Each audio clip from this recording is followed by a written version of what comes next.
লাঙ্গুলিয়া শিকদার বাড়ি কেন্দ্রীয় জামে মসজিদের উন্নয়ন কল্পে 11তম বার্ষিক ওয়াজ মাহফিল অনুষ্ঠিত হতে যাচ্ছে। ইতিপূর্বে আলহামদুলিল্লাহ ওলামারা বক্তৃতা করেছেন। আমি হয়তো ইউনিভার্সিটির প্রফেসর হিসেবে আমাকে আগে রাখছে, আমি কিন্তু বেশি জানি তা না। যেটুকু জানি এটুকু বলবো, আপনি একটু দয়া করে শুনবেন ইনশাল্লাহ। শুনবেন তো ইনশাল্লাহ? আল্লাহ তাআলার কাছে দোয়া করি আল্লাহ যেন আমাদের এই মজলিসটা কবুল করেন, বলেন আমিন। আল্লাহ যদি কবুল না করে, সারাদিন যদি আমরা কষ্ট করি, লাভ আছে? কোনো লাভ নেই। আমাদের মজলিসে উপস্থিত হলে কি কি লাভ আছে একটা হাদিস শোনাই বলে শুনি। রাসূলুল্লাহ সাল্লাল্লাহু আলাইহি ওয়াসাল্লাম বলেছেন, যখনই কোনো গোষ্ঠী বা একটা গোষ্ঠী যখন বসে আল্লাহর জিকির, আল্লাহর স্মরণের জন্য, তখন সেখানে আল্লাহর পক্ষ থেকে রহমত নাজিল হয়, প্রশান্তি নাজিল হয়। ফেরেশতারা সেটাকে ঢেকে রাখে, ফেরেশতারা ডানা দিয়ে ঢেকে রাখে। আপনি দেখতে পাচ্ছেন না, কিন্তু ফেরেশতারা অবশ্যই আছে। এবং আল্লাহ তাআলা তাঁর কাছে যারা আছে তাদের কাছে আপনার কথা আলোচনা করেন। আল্লাহু আকবার। দুনিয়ার বুকে থেকেও উপরে আলোচনা হচ্ছে। আল্লাহ তাআলা আরশের উপরে থেকে আপনার কথা ফেরেশতাদের কাছে আলোচনা করছেন। এটা হচ্ছে বড় নেয়ামত। আর কি আছে বলেন তো? রাসূলুল্লাহ সাল্লাল্লাহু আলাইহি ওয়াসাল্লাম বলেছেন, দুনিয়ার বুকে আল্লাহ তাআলা যদি কাউকে ভালোবাসেন, তখন জিবরিলকে ডাকেন। জিবরিলকে ডাকে বলতে থাকেন, জিবরিলকে ডেকে বলেন, আমি দুনিয়ার বুকে অমুককে ভালোবাসছি, তুমিও তাকে ভালোবাসো। জিবরিল তাকে ভালোবাসেন। এবং ফেরেশতারা আকাশে থাকে, আপনারা জানেন। ফেরেশতাদের বাড়িঘর কোথায়? আকাশে। নেমে আসে, আবার আকাশে চলে যায়। আকাশে এমন কোনো জায়গা নেই যেখানে তারা রুকু সেজদা অথবা দাঁড়ানো অবস্থায় ইবাদত করছে না। 4 আঙ্গুল জায়গা নাই, এত বেশি ফেরেশতা। আকাশ কত বড় আপনি আমি কোনোদিন কল্পনা করতে পারবো না। এই ডালার নিচে, আকাশের ডালার নিচে যা আবিষ্কার করতেছে এখন মানুষগুলো, গ্রহ নক্ষত্র যা আবিষ্কার করতেছে, সব আকাশের ডালার নিচে। এই বিশাল আকাশে সব আল্লাহর ফেরেশতারা আছে। এই ফেরেশতারা আল্লাহর জিকির করে সুবহানাল্লাহি ওয়া বিহামদিহি। এরা আল্লাহর জিকির করে সুবহানাল্লাহি ওয়া বিহামদিহি। ইউসাব্বিহুর রা'দু বিহামদিহি ওয়াল মালাইকাতু মিন খিফাতিহি।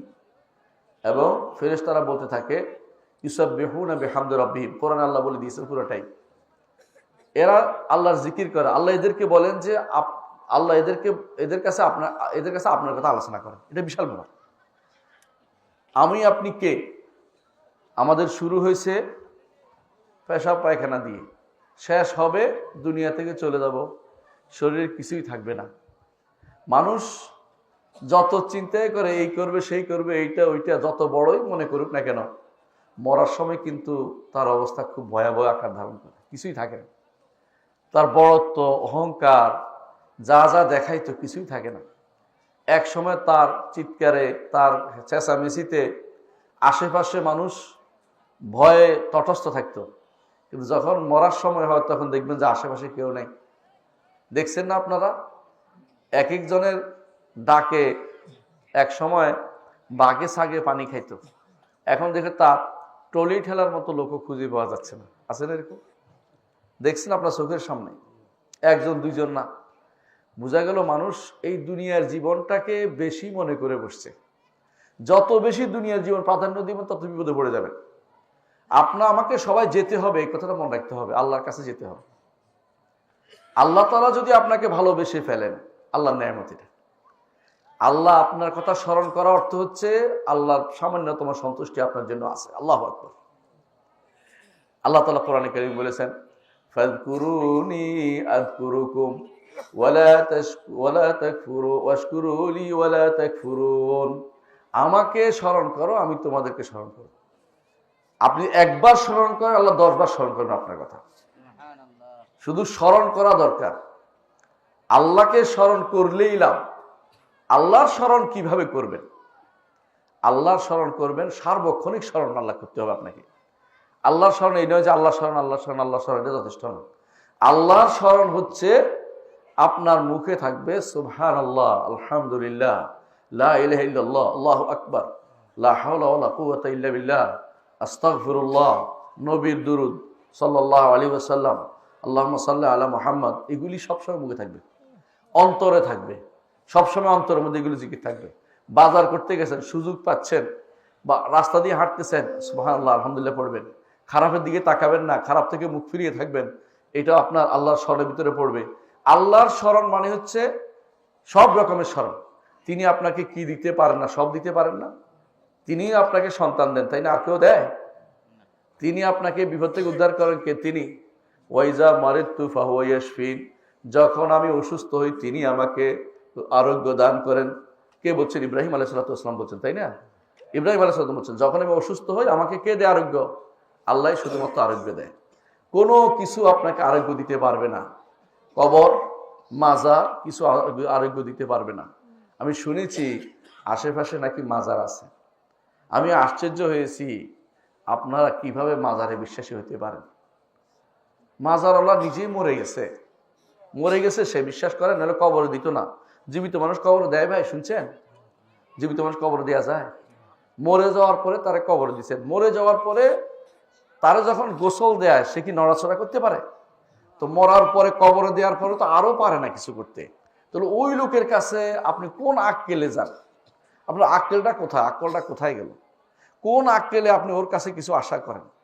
যে কেউ মনে করবে যে কবরওয়ালা কাউকে কিছু দিতে পারে, সে ব্যক্তি কাফের, ঈমান শেষ, ঈমান শেষ। যে ব্যক্তি মনে করে যে কবরওয়ালার কাছে কিছু একটা আমি মান্নত করলে আমার উপকার হবে, সে ব্যক্তি কাফের হয়ে গেছে। তার সারা জীবনের ফসল শেষ হয়ে গেছে। সে আল্লাহর কাছে যখন যাবে তখন কিছুই পাবে না, তার জন্য শুধু জাহান্নাম অবশিষ্ট আছে।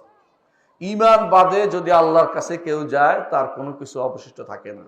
ঈমান নিয়ে কবরে যেতে হবে। ঈমান কবরে আছে, ঈমান নিয়ে কবরে গেছেন, গুনাহ আছে, অন্তত বিভিন্ন কারণে গুনাহ মাফ হয়ে যাবে। একটা ঈমানদারের গুনাহ কি কি কারণে মাফ হয় জানেন তো?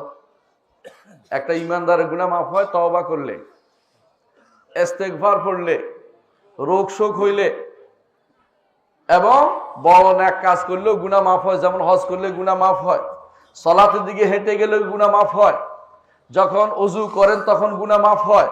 অর্থাৎ নেক আমলের কারণে গুনাহ মাফ হয়। চারটা জিনিস বলছি, ঈমানদারের গুনাহ মাফ হয় দুনিয়াতে চারটা জিনিসে, জীবিত অবস্থায় চারটা জিনিসে। একটা হলো তওবা করলে, ইস্তেগফার করলে, ক্ষমা চাইলে। তওবা তো বুঝছেন, ফিরে আসছি, আমি আর যাব না ওই জায়গায়। তওবা তো ফিরে আসছি, আর ইস্তেগফার তো মুখে বলছি। আর তওবা আপনাকে অন্তরে, মুখে, কর্মকাণ্ডে সব দিক দিয়ে করতে হবে, সব রকমের। আর মুখে ইস্তেগফার, আল্লাহ আমাকে ক্ষমা করো, আল্লাহ আমাকে ক্ষমা করো, আল্লাহ আমাকে ক্ষমা করো বলতে পারেন। সালাতের মধ্যে আপনি বলেন, এবং সালাতের মাঝখানে আপনি বলেন, শেষ বৈঠকে বলেন আল্লাহুম্মা গফিরলি, বলেন না? আমরা সবাই বলি এটা। এবার তো আল্লাহ আমাকে ক্ষমা করে দাও। আল্লাহ যদি ক্ষমা করেন দুনিয়ার বুকে আপনাকে, এই চারটি কারণে ক্ষমা করে, তওবা করলে আর কি, ইস্তেগফার করলে, নেক আমল করলেও ক্ষমা করে দেয়। আল্লাহ বলছেন ইন্নাল হাসানাতি ইউযহিবুনাস সাইয়্যাত, যখন আপনি নেক আমল করবেন আপনার গুনাহ সমূহ ক্ষমা হতে থাকবে। যখন মসজিদের দিকে হেঁটে যাবেন আপনি বিশ্বাস রাখবেন, এটা বিশ্বাস না করলে পাবেন না, যে এক কদমে আমার গুনাহ মাফ হচ্ছে, আরেক কদমে আল্লাহর কাছে আমার মর্যাদা বাড়ছে, আরেক কদমে আমার জন্য আল্লাহ তাআলা, আরেক কদমে আল্লাহ তাআলার কাছে আমার সম্মান বাড়তেছে। সবকিছু আপনার সওয়াব এবং গুনাহ মাফ এবং আল্লাহর কাছে সম্মান বাড়া, তিনটে জিনিস আপনার মাথায় রাখবেন, তো দেখবেন অনেক উপকার হবে। মসজিদে হাঁটার সময় এই যে এখানে আসছেন আপনি, এই যে হাঁটা প্রতি কদমে আপনার সওয়াবের মধ্যে লেখা হবে, কারণ আপনি রাসূলুল্লাহ সাল্লাল্লাহু আলাইহি ওয়াসাল্লাম বলেছেন, যে ব্যক্তি দ্বীনে জ্ঞান অর্জন করতে বের হয়, ফাহুয়া ফি সাবিলিল্লাহ, আল্লাহর রাস্তায় বের হয়েছে। আল্লাহ, আপনি এখানে অন্য কোনো উদ্দেশ্য আসছেন? আমি কি টাকা দিব? আমি কি আপনাকে কোনো কিছু দিব, পয়সা দিব, কোনো কিছু দিব? কিছু দিতে পারবো না। আমি কোনো নেতাও না যে আপনাকে কিছু দিব। আপনি শুধু দিন শিখতে আসছেন, দিন জানতে আসছেন, এই তো। যে ব্যক্তি এই দিন জানতে আসছে, তার নিয়তের কারণে সে আল্লাহর রাস্তায় জিহাদের সওয়াব পাবে। এটা মুহাম্মদুর রাসূলুল্লাহ সাল্লাল্লাহু আলাইহি ওয়াসাল্লাম বলেছেন, আমি বলিনি, তিনি বলেছেন। শুধু আপনার এই আশাটাও সওয়াবের কাজ। একজন মানুষ নিয়তটাকে পরিশুদ্ধ করতে হবে। আপনি মনে রাখবেন, আপনার নেক আমলের কারণে বদ আমলগুলি আস্তে আস্তে পড়ে যায়, গুনাহ মাফ হয়ে যায়। আর গুনাহ মাফ হয়, দুনিয়ার বুকে রোগ হয়, অসুখ হয়, দুনিয়ার বুকে এই অসুখের কারণে আপনার অনেক মনে কষ্ট আছে, আমার এত অসুখ কেন? কিন্তু আপনি কি জানেন, রাসূলুল্লাহ সাল্লাল্লাহু আলাইহি ওয়াসাল্লাম বলেছেন যে দুনিয়ার বুকে আল্লাহ তাআলা কাউকে অসুখ দিয়ে একেবারে পরিচ্ছন্ন করে কবর নিয়ে যায়, আর কোনো গুনাহ নাই। ঈমানদার হইলে তাকে এটা করে। আর কাফেরকে ছাড় দেয়, তার রোগ শোক কিছু হয় না, কারণ তার জন্য আখিরাতে কঠিন শাস্তি অপেক্ষা করতেছে। এই জন্য প্রিয় ভাইরা, দুনিয়ার বুকে হয়তো আপনার গুনাহ মাফ হচ্ছে না কোনো কারণে, বড় গুনাহ করেছেন, এই চারটায় আপনার গুনাহ মাফ হয় নাই, কবরে যাচ্ছেন, মরে গেছেন, মরে যাওয়ার পরে যদি ফিরে আপনার জন্য 40 জন তাওহীদবাদী, যারা সত্যিকারের তাওহীদবাদী আছে, তাওহীদবাদী বুঝেন কিনা বুঝাবো আপনাদেরকে, এইরকম ব্যক্তি 40 জন যদি আপনার জন্য দোয়া করে, ক্ষমা চায়, তার ক্ষমা হয়ে যাবে। সুবহানাল্লাহ, আমার কথা রাসূল হাদিস এটা। যেই ব্যক্তি মারা গেছে 40 জন যদি, যারা আল্লাহর সাথে শরীক করে না এমন ব্যক্তিরা দোয়া করে, ওই ব্যক্তিকে আল্লাহ তাআলা ক্ষমা করে দেন। আপনাদের আহলে হাদিস সমাজ, আমি যতটুকু শুনেছি, আহলে হাদিস সমাজ তো তাওহীদের উপর থাকা দরকার। আমি তো মাঝে মধ্যে সুবহানাল্লাহ আহলে হাদিসদের প্রশংসায় মাঝে মধ্যে এত বেশি আপ্লুত হই যে আমি বলি যে আমাকে যদি জানাজা দিতে হয় আহলে হাদিস সমাজে জানাজা দেয়া হবে। কেন? ওখানে নিশ্চয়ই তাওহীদবাদী লোকেরা থাকবে। কেন? তাওহীদবাদী লোকেরা থাকলে তাদের 40 জন হলে তো আমি মাফ পেয়ে যাব। যদি একবার মাফ হয়ে যায়, কবরের নিচে আর কোনো শাস্তি নেই। সুবহানাল্লাহ। তাহলে আপনি তাওহীদবাদী কিন্তু আপনাকে হতেই হবে, নইলে আপনার দ্বারা কোনো উপকার কেউ পাবে না, আপনিও কোনো উপকার পাবেন না। তাওহীদটা আপনাকে শিখতে হবে। যদি আপনি মনে করেন যে আপনার কোনো আল্লাহ ছাড়া কেউ আপনার ভালো মন্দ করার অধিকার রাখে, কেউ করতে পারে, তাহলে আপনি কিন্তু ঈমান নাই, আপনি চিরস্থায়ী জাহান্নামী হয়ে গেছেন। আবার ফিরে আসতে হবে তওবা করে, যে আমি ভুল বুঝেছিলাম, এই কবর, এই মাজার, এই অমুক, এই গাছ, এই ফকির বা এরা কিছু আমার উপকার করতে পারে না। আমার উপকার একমাত্র আল্লাহই করতে পারে, আর কেউ করতে পারে না। আল্লাহ তাআলা তার নবীকে কি বলেছেন?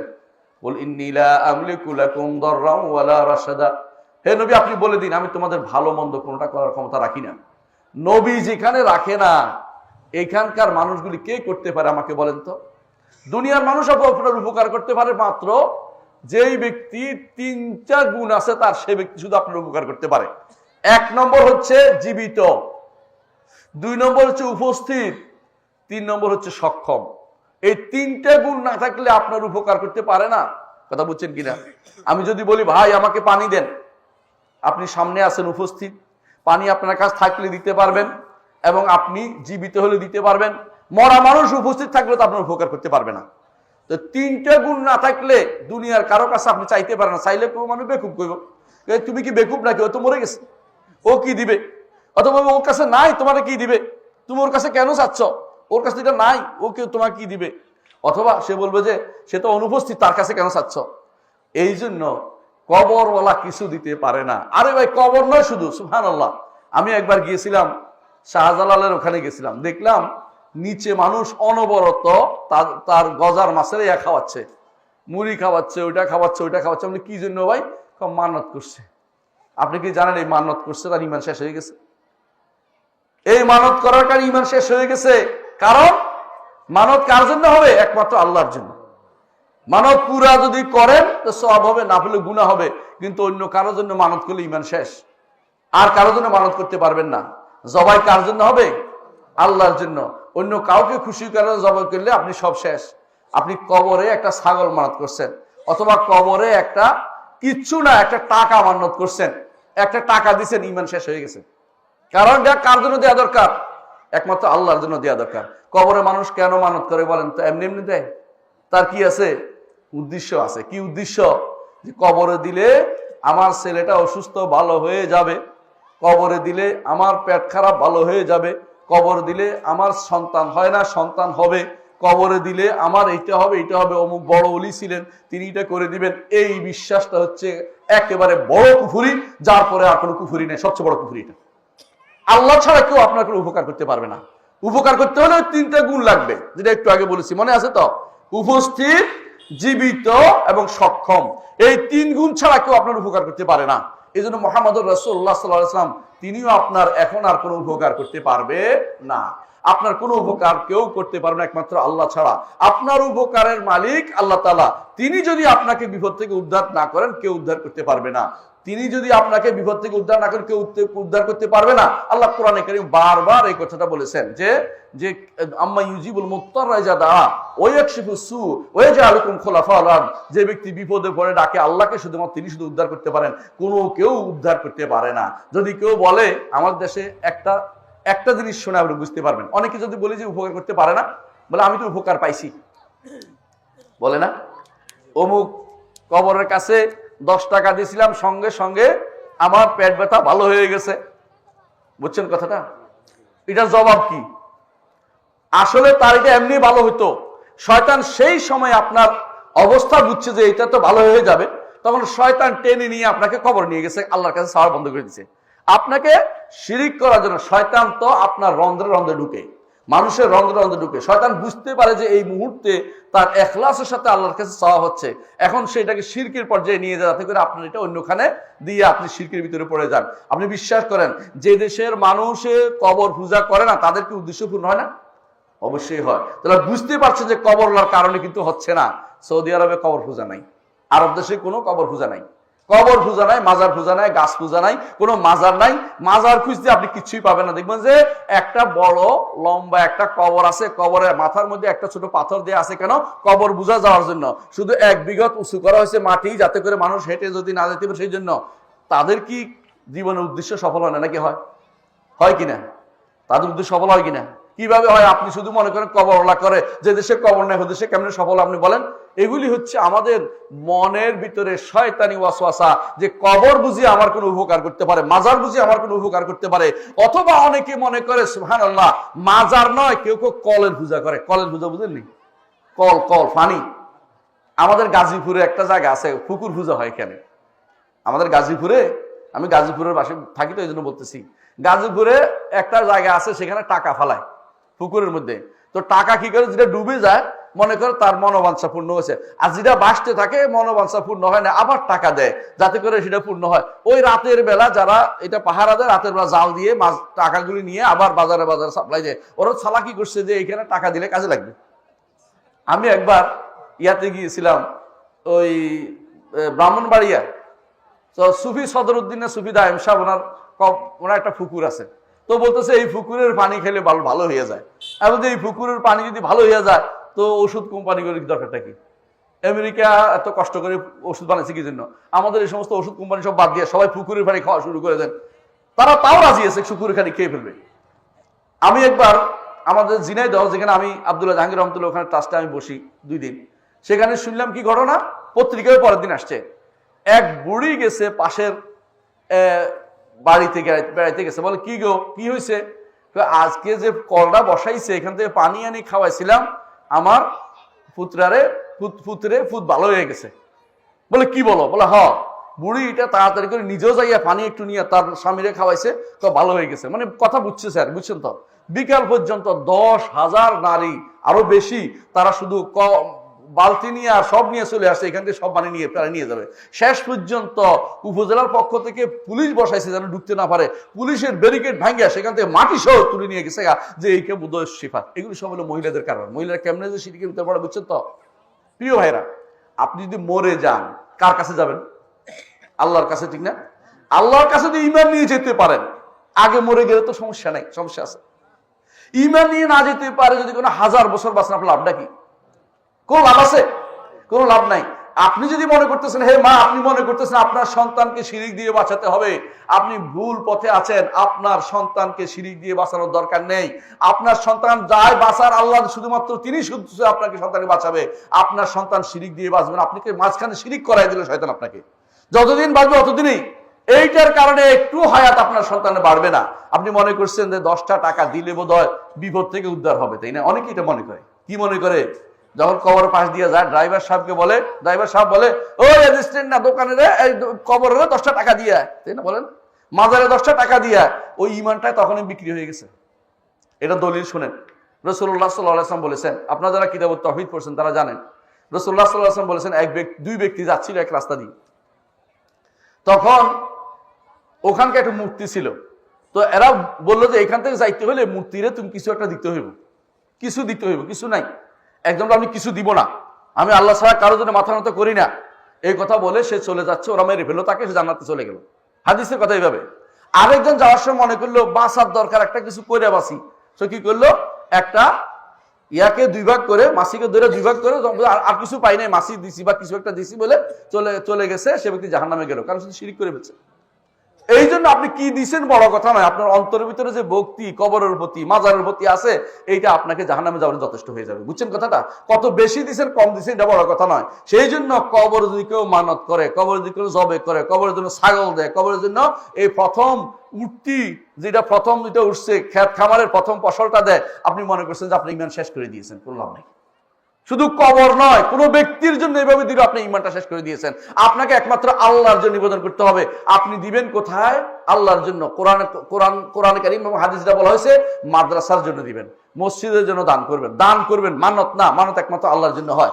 দান করবেন মাদ্রাসায়, দান করবেন মসজিদে। কবরলা কি দান করলে খায় নাকি? কবরলা টাকা কোথায় টাকার দরকার আছে কবরতে পাওয়ার? কবর দান কেন করে? কিছু পাওয়ার আশায়।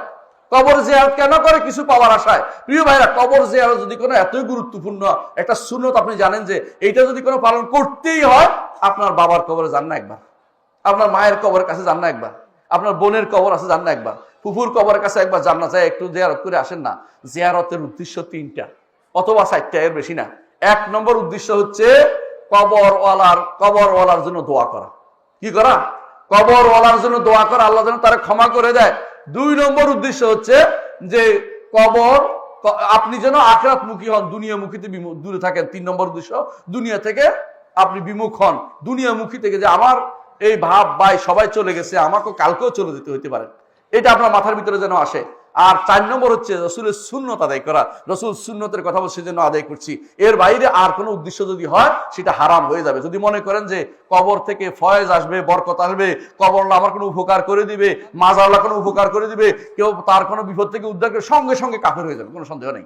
আচ্ছা, যারা শাহজালালের মাজারে যায় অথবা যারা শাহপরানের মাজারে যায়, ওরা কিন্তু শুধু ওই কবরের জন্য মাপ চাইতে যায় না ভাই। কারণ আপনি ভালো করে জানেন যে ওরা শুধু কিছু না কিছু পাওয়ার আশা করে যায়। যেই ব্যক্তি পাওয়ার আশা করে কবরের কাছে গেছে অথবা পাওয়ার আশা নিয়ে দূরে বসে আছে, তারা সবাই শিরিক করে বসে আছে, ঈমান হারা হয়ে বসে আছে। ঈমান হারা হলে আপনার জন্য কেউ দোয়া করবে না, আপনিও দোয়া করলে কেউ, আপনি দোয়া করলে কেউ পাবে না। ঈমান হারা ব্যক্তির কোনো উপকার নাই, তার জন্য সব শেষ হয়ে গেছে। কথাকে বুঝাতে পারছি? ক্লিয়ার কিনা? আমি একটু আগে বলেছিলাম যে কথাটা, একজন মানুষ মরার পরেও উপকারে আসে, ঈমান নিয়ে গেছে কিন্তু গুনাহ খাতা আছে, তো তারে যদি 40 জন এমন লোকেরা তার জন্য দোয়া করে, যে কি দোয়া করে আপনি করেন না? আল্লাহুম্মা গফির লাহু ওয়ারহামহু ওয়াআফিহি ওয়াফু আনহু ওয়া আকরিম নুজুলাহু ওয়াসসির মুদখালাহু ওয়াগসিরহু বিল মাই ওয়াস-সালজি ওয়াল বারাদ ওয়া নাক্কিহি মিনাদ দুনুব ওয়াল খাতায়া কামা নাক্কাইতা তাওবাল আবিদ মিনাদ দানাস। দোয়া করেন এগুলি? অথবা আপনি মুখে বলেন, আরবি না পারলে বাংলা বলেন, আল্লাহ মাফ করে দাও, মাফ করে দাও। 40 জন মানুষ যদি কোনো তারা তাওহীদবাদী শিরিক করে না, তারা দোয়া করলে আল্লাহ তারা ক্ষমা করে দেন। কত বিরাট সুবিধা দেখছেন তো? এটা কমিউনিটি বেসড। আপনি একটা আহলে হাদিস কমিউনিটির মানুষ, আপনার থেকে দোয়া করা দরকার। আপনার জন্য মানুষ আকৃষ্ট হবে যে আমি ওই জায়গায় যেন আমার জানাজাটা হয়। কারণ অনেকে ওসিয়ত করে যে আমার জানাজাটা অমুক মাদ্রাসায় হয়, কারণ সেটা তারা সহিহ আকীদার মানুষ, তারা সহিহ আকীদার মানুষ, তারা শিরিক করে না, বেদাত করে না, গুনাহ করে না। গুনাহ করে কিন্তু শিরিক বেদাত করে না। ওদের কাছে আপনি পৌঁছায় দেন, ওরা আমার জানাজাটা পড়ুক। কারণ 40 জন যদি পাওয়া যায়, যদি 500 জনের মধ্যে 40 জনও পাওয়া যায়, আপনার কিন্তু ক্ষমা হয়ে গেল, আলহামদুলিল্লাহ। আর একবার ক্ষমা হয়ে গেলে কবরে গেলে আর কোনো সমস্যা নেই। আর প্রশ্ন উত্তর আপনি অটোমেটিকলি জবাব দিতে পারতেছেন, এবং কিয়ামত পর্যন্ত, কিয়ামতের পরও জান্নাত যেতে আপনার কোনো অসুবিধা হচ্ছে না। কিন্তু ঈমান নিয়ে কবরে যেতে হবে, ঈমান নিয়ে কবরে যেতে হবে। ঈমান নিয়ে কবরে গেলে আরেকটা সুবিধা আছে, সেটা কি? কবরে দিয়ে দিছে, তখনও আপনার জন্য যদি কোনো বাইরের লোকরা দোয়া করে, কি দোয়া করি আমরা? কবর মাটি দেওয়ার পরে কি দোয়া করি? আল্লাহুম্মা সাব্বিতহু, আল্লাহুম্মা সাব্বিতহু, আল্লাহুম্মা সাব্বিতহু। আল্লাহ তাকে সাবেত কদম রাখো, প্রশ্ন উত্তর দেওয়ার তৌফিক দাও, আল্লাহ তাকে প্রশ্ন উত্তর দেওয়ার তৌফিক দেয়। এটা রাসূলুল্লাহ সুন্নাত। কবর দেওয়ার পরে এটা বলা ব্যক্তিগতভাবে, আবার সবাই মিলে মুনাজাত করার কথা বলছি না, মানে ব্যক্তিগতভাবে সবাই মিলে এই দোয়া করাটা সুন্নত। রাসূলুল্লাহ এটা করতে বলেছেন আমাদেরকে, যে দাউ লাহু বিত্তাসবিত, এর জন্য কবরের ভিতরে দোয়া করার, কবরের তার প্রশ্ন উত্তর দেওয়ার তৌফিক দাও, আল্লাহর কাছে এই দোয়া করো। এই আল্লাহ তাআলা তখন এই ওয়াদা আল্লাহ বলে দিয়েছেন, ইউসাব্বিতুল্লাহু আল্লাযীনা আমানু বিল কাউলি সাবিতি ফিল হায়াতিদ দুনিয়া ওয়া ফিল আখিরাহ ওয়া ইউদিল্লুল্লাহু যালিমিন। যারা জালেম, ফাসিক, কাফের, ওদেরকে আল্লাহ তাআলা পথভ্রষ্ট করেন, কিন্তু যারা ঈমানদার তাদেরকে আল্লাহ তাআলা দুনিয়ার বুকেও ঠিক রাখেন, কবরে গেলেও আল্লাহ তার প্রশ্ন উত্তর দেওয়ার তৌফিক দান করেন। আপনি প্রশ্ন উত্তর মুখস্থ করে দিতে পারবেন? রেকর্ড বাজাই দিলে। আমাদের দেশে দেখেছি কোন জায়গাতে, আমি এক জায়গায় দেখেছি, এরা কি করে? কবর উপর থেকে শিখিয়ে দেয়। শুনছেন এই ঘটনা? শোনেন না আপনারা, তাই না? শোনেন তো। এলে উপরে একজন বসে থাকে, হুজুর বসে বলতে থাকে, ওই অমুক মিয়া, তুমি তো দুনিয়ার বুকে আল্লাহকে আল্লাহকে রব মানতে, মোহাম্মদকে নবী মানতে, ইসলামকে দিন মানতে। এখন তাহলে উত্তরটা দাও। মানে উপর থেকে শিখাই দিচ্ছে, মানে প্রশ্ন আউট করতে, প্রশ্ন কি নকল সাপ্লাই দিতেছে উপর থেকে। মানে এটার জন্য একটা বড় কাম হয়েছে। আরেকজন শুনছি ওয়াজের মধ্যে বলতেছে, আমি কানে শুনছি নিজে, বলতেছে যদি কোনো ওখানে প্রশ্ন উত্তর নিতে আসে তাহলে কি করতে হবে, আপনাকে আল্লাহ বলতে থাকতে হবে, যাতে করে উত্তর আপনাকে প্রশ্ন করতে না পারে, অনবরত আল্লাহ আল্লাহ করতে থাকবেন। কত শয়তানে যে শিক্ষা দিচ্ছে। আরেকজন বলতেছে আপনার জন্য হুজুর পিসাব চলে আসবে, আসে তিনি আপনার জবাবটা দিয়ে দিবে। মানে কত যে প্রক্সি দিচ্ছে। আবার আমি হুজুর আবার প্রক্সি দিচ্ছে। প্রক্সি দিতে পারবে না ভাই। আপনার প্রশ্নের উত্তর আপনাকে দিতে হবে। আল্লাহকে রব মানতে হবে, আল্লাহকে রব মানতে হবে। রব মানার অর্থ হচ্ছে তিনটি জিনিস মুখস্থ রাখবেন। এক নম্বর হচ্ছে আল্লাহ আমার স্রষ্টা, দুই নম্বর হচ্ছে আল্লাহ আমার মালিক, তিন নম্বর হচ্ছে আল্লাহ আমার দুনিয়ার সমস্ত কাজ, আখিরাতের সমস্ত কাজ তিনি শুধু সম্পাদন করে দিবেন। দুনিয়ার কেউ ইচ্ছা করলো, আল্লাহ ইচ্ছা না করলে সেটা কোনো সম্পূর্ণ হবে না। আপনি সারাদিন যদি কোনো আপনার ওই যে নেতার কাছে দৌড়ান যে আমার ছেলের চাকরি, আমার ছেলের চাকরি, আমার এটা করেন, আমার এটা করেন, দেখবেন যে এটা হয় নাই। আল্লাহর কাছে কায়মন হবে কে রাতের অন্ধকারে কেঁদে ফেলেন, দেখবেন যে ওটা বেটা খুঁজে এসে আপনারা বলতেছে তোমার ছেলে একটা চাকরি দিব, ছেলেটার দাও। ব্যবস্থা কে করে দিছে? আল্লাহ। আল্লাহ ছাড়া কেউ এটা করতে পারবে না। আপনি যত আশা করেন মানুষের কাছে, আশা হত হবেন, ওই আশা কাজে লাগবে না। হ্যাঁ, কাফের আশা আল্লাহ দুনিয়াতে পুরাই দেয় কেন? আখিরাতে কোনো প্রাপ্তি নেই, দুনিয়াতে যা ইচ্ছা তা দেয়।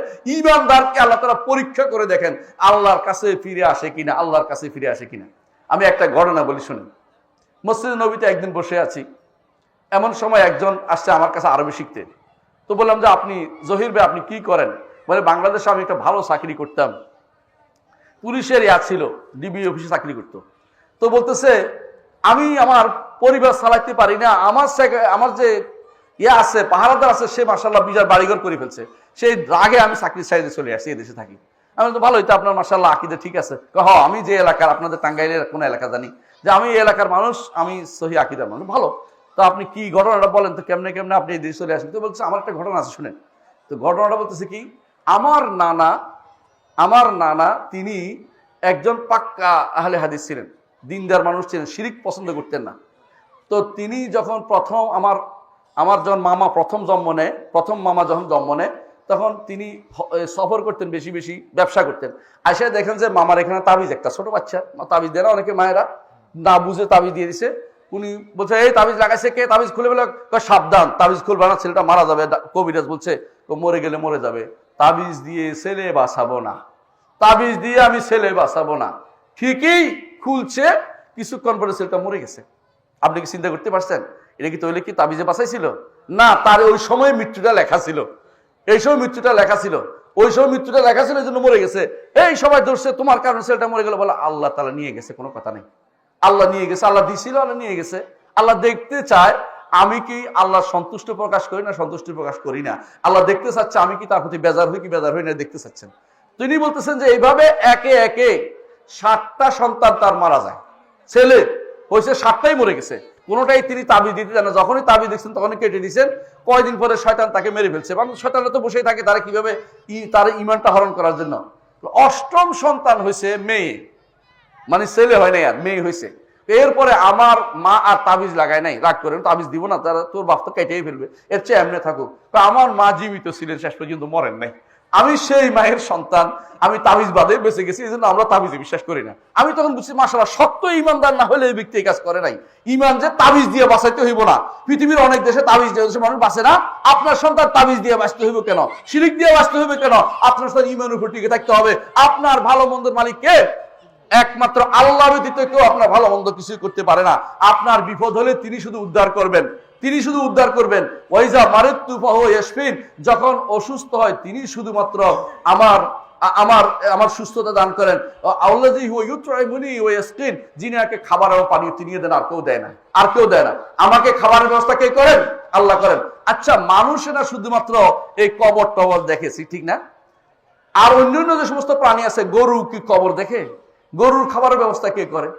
আল্লাহ। এই যে যে মাছ আছে, এক একটা তিমি মাছ আমি শুনেছি, এক একটা তিমি মাছ নাকি একটা 17টা হাতির মতো বড়, আরো বড়। এগুলি একদিনে যা খায় আপনি পুরো 1 বছরও তা খান না। এক এক লোক মার ভিতরে দুনিয়া সব একসাথে খেয়ে ফেলে সব। আপনি চিন্তা করতে পারেন, ইউনুস নবীকে ওই মাছে গিলতেও পারছে, কিন্তু এর ভিতরে জায়গা হয়ে গেছে, মানে তিনি মরেন না, এত বিশাল জায়গা পেটের ভিতরে। আপনি কত বড় মাসে আবার চিন্তা করে দেখেন, একটা মানুষ কত বড় হলে খাড়া রয়েছে, সুবহান পড়তেছে, সুবহানাকা ইন্নী কুনতু মিনাজ জালিমিন পড়তেছে, এই শেষ কিন্তু ওগলায় দিতে হয়েছে। কত বড় মাছ এটা, এত বড় মাছের খাবার কিন্তু আমার আল্লাহ দেন। ওরা কিন্তু মাজারে যাওয়া লাগে না, কবরে যাওয়া লাগে না, এবং কারোর উপর ধারণা দিতে হয় না, আল্লাহ তার খাবারের ব্যবস্থা করেন। একমাত্র মানুষ এবং আরেকটা প্রাণী আছে খাবার জমায়, এটা কি জানেন? পিঁপড়া। পিঁপড়া দেখবেন যে খাবার নিয়ে নিয়ে জমাচ্ছে, খাবার নিয়ে নিয়ে জমাচ্ছে, আর সবাই খেয়ে পেট ফুরাইয়া তার জায়গায় চলে আসে। আজকে আর দিলেও খাবে না, না দিলেও খাবে না, মানে তার পেট ভরে গেছে, শেষ। তার খাবারের ব্যবস্থা কিন্তু আমার আল্লাহ করেন। ওমা মিন দাব্বাতিন ফিল আরদি ইল্লা আলাল্লাহি রিজকুহা, জমিনের বুকে চলমান প্রতিটি প্রাণীর খাবারের ব্যবস্থা আমার আল্লাহ করেন। প্রাণী নয়, এই ছোট ছোট গোবরে পোকা আছে না, ওর খাবারের ব্যবস্থা কে করেন? আল্লাহ করেন। ওর খাবারের ব্যবস্থা যদি কোনো করতে হইতো, কোনো নিজে করতে হইতো, তো তার কিন্তু জীবন দুর্বিষহ হয়ে যেত, বাঁচতে পারতো না। আপনার খাবারের ব্যবস্থা আল্লাহ করেন, আপনার পানির ব্যবস্থা আল্লাহ করেন, আপনার নিঃশ্বাসের ব্যবস্থা আল্লাহ করেন। নিঃশ্বাস আপনি কিনতে পারবেন না। কেউ মানুষ, এই যে করোনা হয়ে গেছে কিছুদিন, কয়েক বছর আগে, করোনার সময় মানুষ নিঃশ্বাস কিনছে পয়সা দিয়ে, হাজার হাজার টাকা, লাখ লাখ টাকা পয়সা দিতে হয়েছে, কিন্তু আপনার জন্য নিঃশ্বাসের ব্যবস্থা আল্লাহ তাআলা করে দিয়েছেন। নিঃশ্বাস বন্ধ হলে আপনি কৃত্রিম নিঃশ্বাসের ব্যবস্থা করেন কষ্ট করে, কিন্তু আল্লাহ আপনাকে এই নিঃশ্বাসের ব্যবস্থা করে বিনা পয়সায় করে দিচ্ছেন। এইটাই কিন্তু আমার রবের জিনিস, আপনি ওইটার দিকে মোটেই তাকান না। কোথায় কি সামান্য উপকার পাইছেন, এখন শিরকের ভিতরে লিপ্ত হয়ে গেছে, নাউজুবিল্লাহ। মনে রাখবেন, কেউ আপনার কোনো কিছু ভালো মন্দ করার ক্ষমতা রাখে না। এইটা আল্লাহর রুবুবিয়তের সাথে সম্পৃক্ত। আল্লাহকে রব মানলে তিনটা জিনিস মানতে হবে বলছে। একটা কি? তিনি আমার খালেক, তিনি আমার মালিক, তিনি আমার মুদাব্বির, তিনি আমার স্রষ্টা, তিনি আমার মালিক, এবং তিনি আমার পরিচালক। জগতের কেউ আমার কোনো উপকার করতে পারবে না। ভাই, আজকে যে ঘটনাটা ঘটে গেল, আপনি দেখছেন তো? কে কে দেখছেন? দেখেন না, শোনেন না? চোখে পড়ছে? ভয় পাইছেন কিনা? আমি সত্যি এমন ভয় পাইছি যে আমার পা আড়ষ্ট হয়ে গেছে, আমি আর হাঁটতে পারি নাই। আমি যাচ্ছিলাম খুতবা দিতে, কি খুতবা দিতে যাব, আমার আর চলাফেরার উপায় নেই, আমি শুধু দাঁড়াই রয়েছি, কি বসা, আমি বসতেও পারতেছি না, এমন অবস্থা। ভয় কাকে বলে? আড়ষ্ট হয়ে যাওয়ার ভয়। এটা কি কোনো কবরওয়ালা বাঁচাইতে পারবে? কোনো মাজারওয়ালা বাঁচাইতে পারবে? কেউ কিছু করতে পারবে? এই যে যখন এরকম এরকম করতেছে, মনে হয় ডুলতেছে, এত জোরে কাজগুলি শব্দ করছে, মনে হয় যেন কত জোরে শব্দ, এত জোরে বাড়ি দিছে পৃথিবীর নিচ দিয়া, আপনি চিন্তা করতে পারবেন না কত শক্তিশালী কি বোমার মতো তার নিচে দিয়া বাড়ি দিছে, পৃথিবীর নিচ দিয়া। এইটা তো পৃথিবীটা পুরোটা কেঁপে উঠছে, তারপর নড়তেছে। যদি আর 10 মিনিট না 2 মিনিট নড়তো, কি হইতো চিন্তা করেন তো? কিছু পাইতেন না খুঁজা, 2 মিনিট যদি একটা নড়তো, প্রথম নড়ানো একটু হয়, দ্বিতীয় নড়ানো কিন্তু ভেঙে যায়। আমরা জানি যে পৃথিবী সবকিছু ভাঙার জন্য এরকম যথেষ্ট, ভেঙে চূর্ণ হয়ে যেত। কোনো কবরওয়ালা কিছু করতে পারবে না, মাজারওয়ালা কিছু করতে পারবে না, একমাত্র আমার রবে আপনাকে বাঁচিয়েছে। এই জন্য সলফে সালিহিন বলতেন যে মাঝে মধ্যে জিলজাল যেটা আসে, এই যে ভূমিকম্প আসে, এটা শুধুমাত্র একটা জিনিস আপনাকে স্মরণ করে দিতে, কি? আমার রবের ক্ষমতার সামনে কারো দাঁড়ানোর ক্ষমতা নাই। আমার রবের ক্ষমতার সামনে আপনি খুবই দুর্বল, দুনিয়ার মানুষ সবচেয়ে বেশি দুর্বল। আল্লাহ বলছেন খুলিকাল ইনসানু দাঈফা, মানুষকে দুর্বল করে সৃষ্টি করা হয়েছে। কেমন দুর্বল? দুনিয়াতে আসার সময় আপনি দুর্বল না? মা যদি কোনো দুধ খুলে না দেয়, আপনি কিন্তু দুধও খেতে পারেন না, আর নড়তেও পারেন না। আপনাকে ধীরে ধীরে মা কষ্ট করে 2 বছর 2.5 বছর পর্যন্ত পরিচ্ছন্ন করে বড় করে তোলে, তারপর ছেড়ে দেয় যে আবার আমার ছেলে এখন হয়েছে। কিন্তু আপনার মতো গরুর বাচ্চা এত শক্তিশালী, কিন্তু 1 দিন 2 দিনের পরে গরুর বাচ্চা হাঁটা শুরু করে দেয়, এমনকি প্রথম দিনে হাঁটে, প্রথম দিনে দৌড়ায়, দেখছেন না? সারাদিনে দৌড়াতে পারে, কিন্তু আপনার কতদিন আপনাকে লালন পালন করতে হয়। ওইটা পরিচ্ছন্ন করার জন্য কেউ লাগে না, ওইটা অটোমেটিক পরিচ্ছন্ন, আল্লাহ তাআলা তার সুযোগ দিয়ে দিছে। কিন্তু আপনার জন্য আপনি বেশি দুর্বল। তারপরেও যে ব্যক্তি ওলি আল্লাহ কইয়া যার পিছনে দৌড়াচ্ছেন, ওইটা কি মানুষ না? নাকি গরুর বাচ্চা? ওটা মানুষ, ওটা আরো দুর্বল। ওটা মরে যাওয়ার পরে আরো দুর্বলতা পাইছে, এটা আর কোনো শক্তিশালী হবে না। দুর্ভাগ্যবশত কবর পূজারী, মাজার পূজারী যেগুলি আছে, ওরা মনে করে মরার পরে নাকি তাদের ক্ষমতা বেড়ে যায়। নাউজুবিল্লাহ। মরার পরে ক্ষমতা কেমনে বাড়বে? হয়তো বিপদে আছে। আবু হানিফা রাহমাতুল্লাহ আলাইহি বলেছেন একটি কথা গুরুত্বপূর্ণ, যে বাহরুর রায়েক কিতাবে উল্লেখ আছে, তাদের হানাফিদের কিতাবে উল্লেখ আছে। কি উল্লেখ আছে? যে জীবন বলছে মানুষের কাছে মানুষ কিছু, মরা মানুষের কাছে কিছু চাওয়ার উদাহরণ হচ্ছে ডুবন্ত মানুষ আরেক ডুবন্ত মানুষকে বলে আমারে বাঁচাও, আমারে বাঁচাও। দুইটাই ডুবন্ত, এও ডুবছে, এখন এই তো আমারে বাঁচাও। মানুষকে উদ্ধার করতে পারে না। জীবিত, উপস্থিত এবং ক্ষমতা। 3 জিনিস না থাকলে কোনো মানুষ কাউকে উদ্ধার করতে পারে না। আপনাকে উদ্ধার কে করতে পারবে? আল্লাহ ছাড়া কেউ আপনাকে উদ্ধার করতে পারবে না। একমাত্র আল্লাহ ছাড়া, আল্লাহর উপর ভরসা রাখলে আল্লাহ আপনাকে উদ্ধার করবে। একটা ঘটনা বলি মুহাম্মদ রাসূলুল্লাহ সাল্লাল্লাহু আলাইহি ওয়াসাল্লাম। তিনি একদিন আসছিলেন, কোন এক যুদ্ধ থেকে ফিরে আসছিলেন। এক জায়গায় তিনি একটু অবস্থান নিয়েছেন যে শান্তিতে ঘুমাবেন। তো সবাই দূরে দূরে দূরে দূরে চলে গেছে, কারণ গাছ আছে অনেক, তো গাছের ছায়াতে ঘুমাইতে ভালো। তখন তো দিনে এসি ছিল না ভাই, ফ্যানও ছিল না, তো গাছের ছায়ার নিচে ঘুমাই গেছে এক একদম দূরে দূরে যাইয়া। এমন সময় এক বেদুইন রাসূলকে খেয়াল করেছে ধরার জন্য। জানেন তো, আমার নবীকে আক্রমণ করার জন্য সে খেয়াল করছে। সে আসছে। আল্লাহ তাআলা কিন্তু আমার নবীকে আগে বলে দিয়েছেন, আল্লাহু ইয়াসুমুকা মিনান নাস, আল্লাহ তাআলা আপনাকে মানুষ থেকে হেফাজত করবে, আপনাকে কেউ কোনোদিন কি করতে পারবে না, হত্যা করতে পারবে না। আল্লাহ তাআলা তাকে এটা সিউরিটি দিয়ে দিছে। রাসূলুল্লাহ সাল্লাল্লাহু আলাইহি ওয়াসাল্লাম নির্বিঘ্নে যায় গাছের নিচে ঘুমিয়ে গেছেন। হঠাৎ করে তিনি ঘুম থেকে উঠে দেখেন যে এক বেটা তরবারি নিয়ে দাঁড়িয়ে আছে। কি জন্য? কে তোমাকে রক্ষা করবে? আমার নবী তো নির্বিঘ্ন মনে বলতেছেন আল্লাহ। বেটা তরবারি হাত থেকে পড়ে গেছে। বেটা তরবারি হাতে, বুখারী হাদিস বলতেছি, বুখারী মুসলিম হাদিস, হাত থেকে তরবারি পড়ে গেছে। রাসূলুল্লাহ সাল্লাল্লাহু আলাইহি ওয়াসাল্লাম উঠিয়ে নিয়ে বলেন, এবার তোমাকে কে রক্ষা করবে? এতক্ষণ তো আমার উপর দেখাচ্ছিল, আমি ঘুমাই আসছিলাম বলি, এবার দেখো তোমার কে রক্ষা করবে বলো, আমারে বাঁচাও, আমারে বাঁচাও। কিন্তু আল্লাহ মানে না, তো কাফের ছিল। আমি তোমার বিরুদ্ধে দাঁড়াবো না, বলছি ইমান আনো না, ইমান আনো না, তবে তোমার বিরুদ্ধে আর দাঁড়াবো না, ওয়াদা দিচ্ছি, আমারে বাঁচাও বাঁচাও। রাসূল তাকে ছেড়ে দিলেন, যাক হয়তো কোনোদিন ইমান আনবে। ইমান আনছেও তারা পরে, কিন্তু রাসূল বুঝিয়ে দিলেন যে আল্লাহর উপর যদি কেউ ভরসা করে আল্লাহ তাকে অবশ্যই যথেষ্ট। ওমাইয়াতাওয়াক্কাল আলাল্লাহি ফাহুয়া হাসবুহু, যে কেউ আল্লাহর উপর ভরসা করবে আল্লাহ তার জন্য যথেষ্ট হয়ে যাবে। দুনিয়ার বুকে অনেক সময় আপনার অসুবিধা হচ্ছে, হয় না? আমার নবীর সন্তান ছিল 7 জন। কয়জন? 7 জন। জীবিত অবস্থায় কয়জন মারা গেছে জানেন? 6 জন। রসুলের জীবিত অবস্থায় 6 জন মারা গেছে। রসুল তো কোনোদিন বলেন নাই ইব্রাহিমের কবরের কাছে যাইয়া 2টা টাকা দিয়ে আসতো, বলছে হ্যাঁ?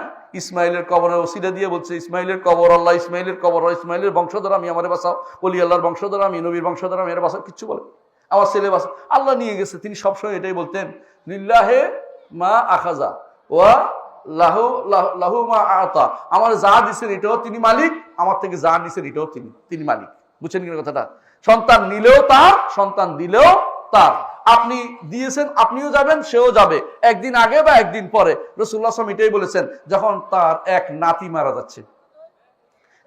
মারা যাচ্ছে, রসুলের কাছে চিঠি একজন লোক পাঠালেন যে রসুলকে আসতে বলেন, আমার ছেলেটা মরে যাচ্ছে, আপনি আমার মানে তাকে আসতে বলেন। রাসূলুল্লাহ সাল্লাল্লাহু আলাইহি ওয়াসাল্লাম বললেন যে সবর করো, আর সওয়াবের আশা করো, সে চলেও যায় আল্লাহর কাছে তুমি সওয়াব পাবে। তো মায়ের মন তো বুঝতেছে না, আবার পাঠালেন যে রসুল আবার আসতে বলো। রাসূলুল্লাহ সাল্লাল্লাহু আলাইহি ওয়াসাল্লাম তখন আসেন, ছেলেটাকে কোলে নিলেন, তার জান চলে যাচ্ছে। রাসূলুল্লাহ সাল্লাল্লাহু আলাইহি ওয়াসাল্লাম চোখ দিয়ে পানি বেরিয়ে গেছে। রাসূলুল্লাহ সাল্লাল্লাহু আলাইহি ওয়াসাল্লাম সাহাবা কেমন, ইয়া রাসূলুল্লাহ কি কয় যে এইটা হচ্ছে রহমত, কিন্তু আমি আমার রব অসন্তুষ্ট হয় এমন কথা বলবো না, রব অসন্তুষ্ট এমন কথা বলবো না। 7টা সন্তান আমার নবী জীবিত অবস্থায় কবর দিয়েছেন, কিন্তু আল্লাহর অসন্তুষ্ট হয় কোনো কথা তিনি বলেন নাই। আপনি কতক্ষণ টিকে থাকবেন? আমারও দেখছে আর কারোর দেখলো না, এই কথা বললেই তো ইমান শেষ হয়ে যাবে। কারণ আল্লাহ যেটা করেন, আল্লাহর কথার বিরুদ্ধে কথা বলার অধিকার কারো নাই। রেদা বিল কাদা বলে এটাকে আল্লাহর ফয়সালার উপরে সন্তুষ্ট থাকতে হয়। তিনি যে ফয়সালা দিয়েছেন সবচেয়ে উত্তম, কোনো সন্দেহ নাই। আপনি হয়তো মনে করছেন যে এটা খুব ভালো জিনিস, কিন্তু এটা খারাপ জিনিসও হতে পারে। খারাপ জিনিস হতে পারে, বুঝেন কিনা? ওই কাহিনী আপনার মনে আছে কিনা? কাহিনীটা কি? মুসা আলাইহিস সালাম এবং খিদির দুইজনে যাচ্ছিলেন নৌকা পার হওয়ার জন্য। তো পার হওয়ার জন্য যাচ্ছিলেন দেখে মুসা আলাইহিস সালাম মনে মনে খুশি যে বিনা পয়সায় আমাদেরকে কি সাগর পার করে দিচ্ছে, নদীটা পার করে দিচ্ছে। কিন্তু খিদির যাওয়ার সময় লাঠি দিয়ে ছিদ্র করে দিলেন এটারে। মুসা বের হয়ে বলেন যে এটা কোনো কাম করলেন আপনি, আমাদেরকে বিনা পয়সা পার করলো, আর আপনি কিনা এটা ছিদ্র করে দিলেন। বলতে আমি আগে বলছিলাম তুমি আমার ধৈর্য ধারণ করতে পারবে না। এই যে ছিদ্র করছে, লাভ হয়েছে কি? এরপরে একটা রাজা ভালো নৌকা খুঁজতেছে যুদ্ধের জন্য, আসে দেখে যেটা ছিদ্র করে, এটা তো কাজ হবে না, এটা রেখে দিছে। ওরা এটা ছিদ্রটাই বন্ধ করে আবার চালু করতে পারছে, কিন্তু যদি কোনো ভালো থাকতো কি হইতো? নিয়ে হইতো এই বেচারা ফকিররা সব শেষ হয়ে যাইতো।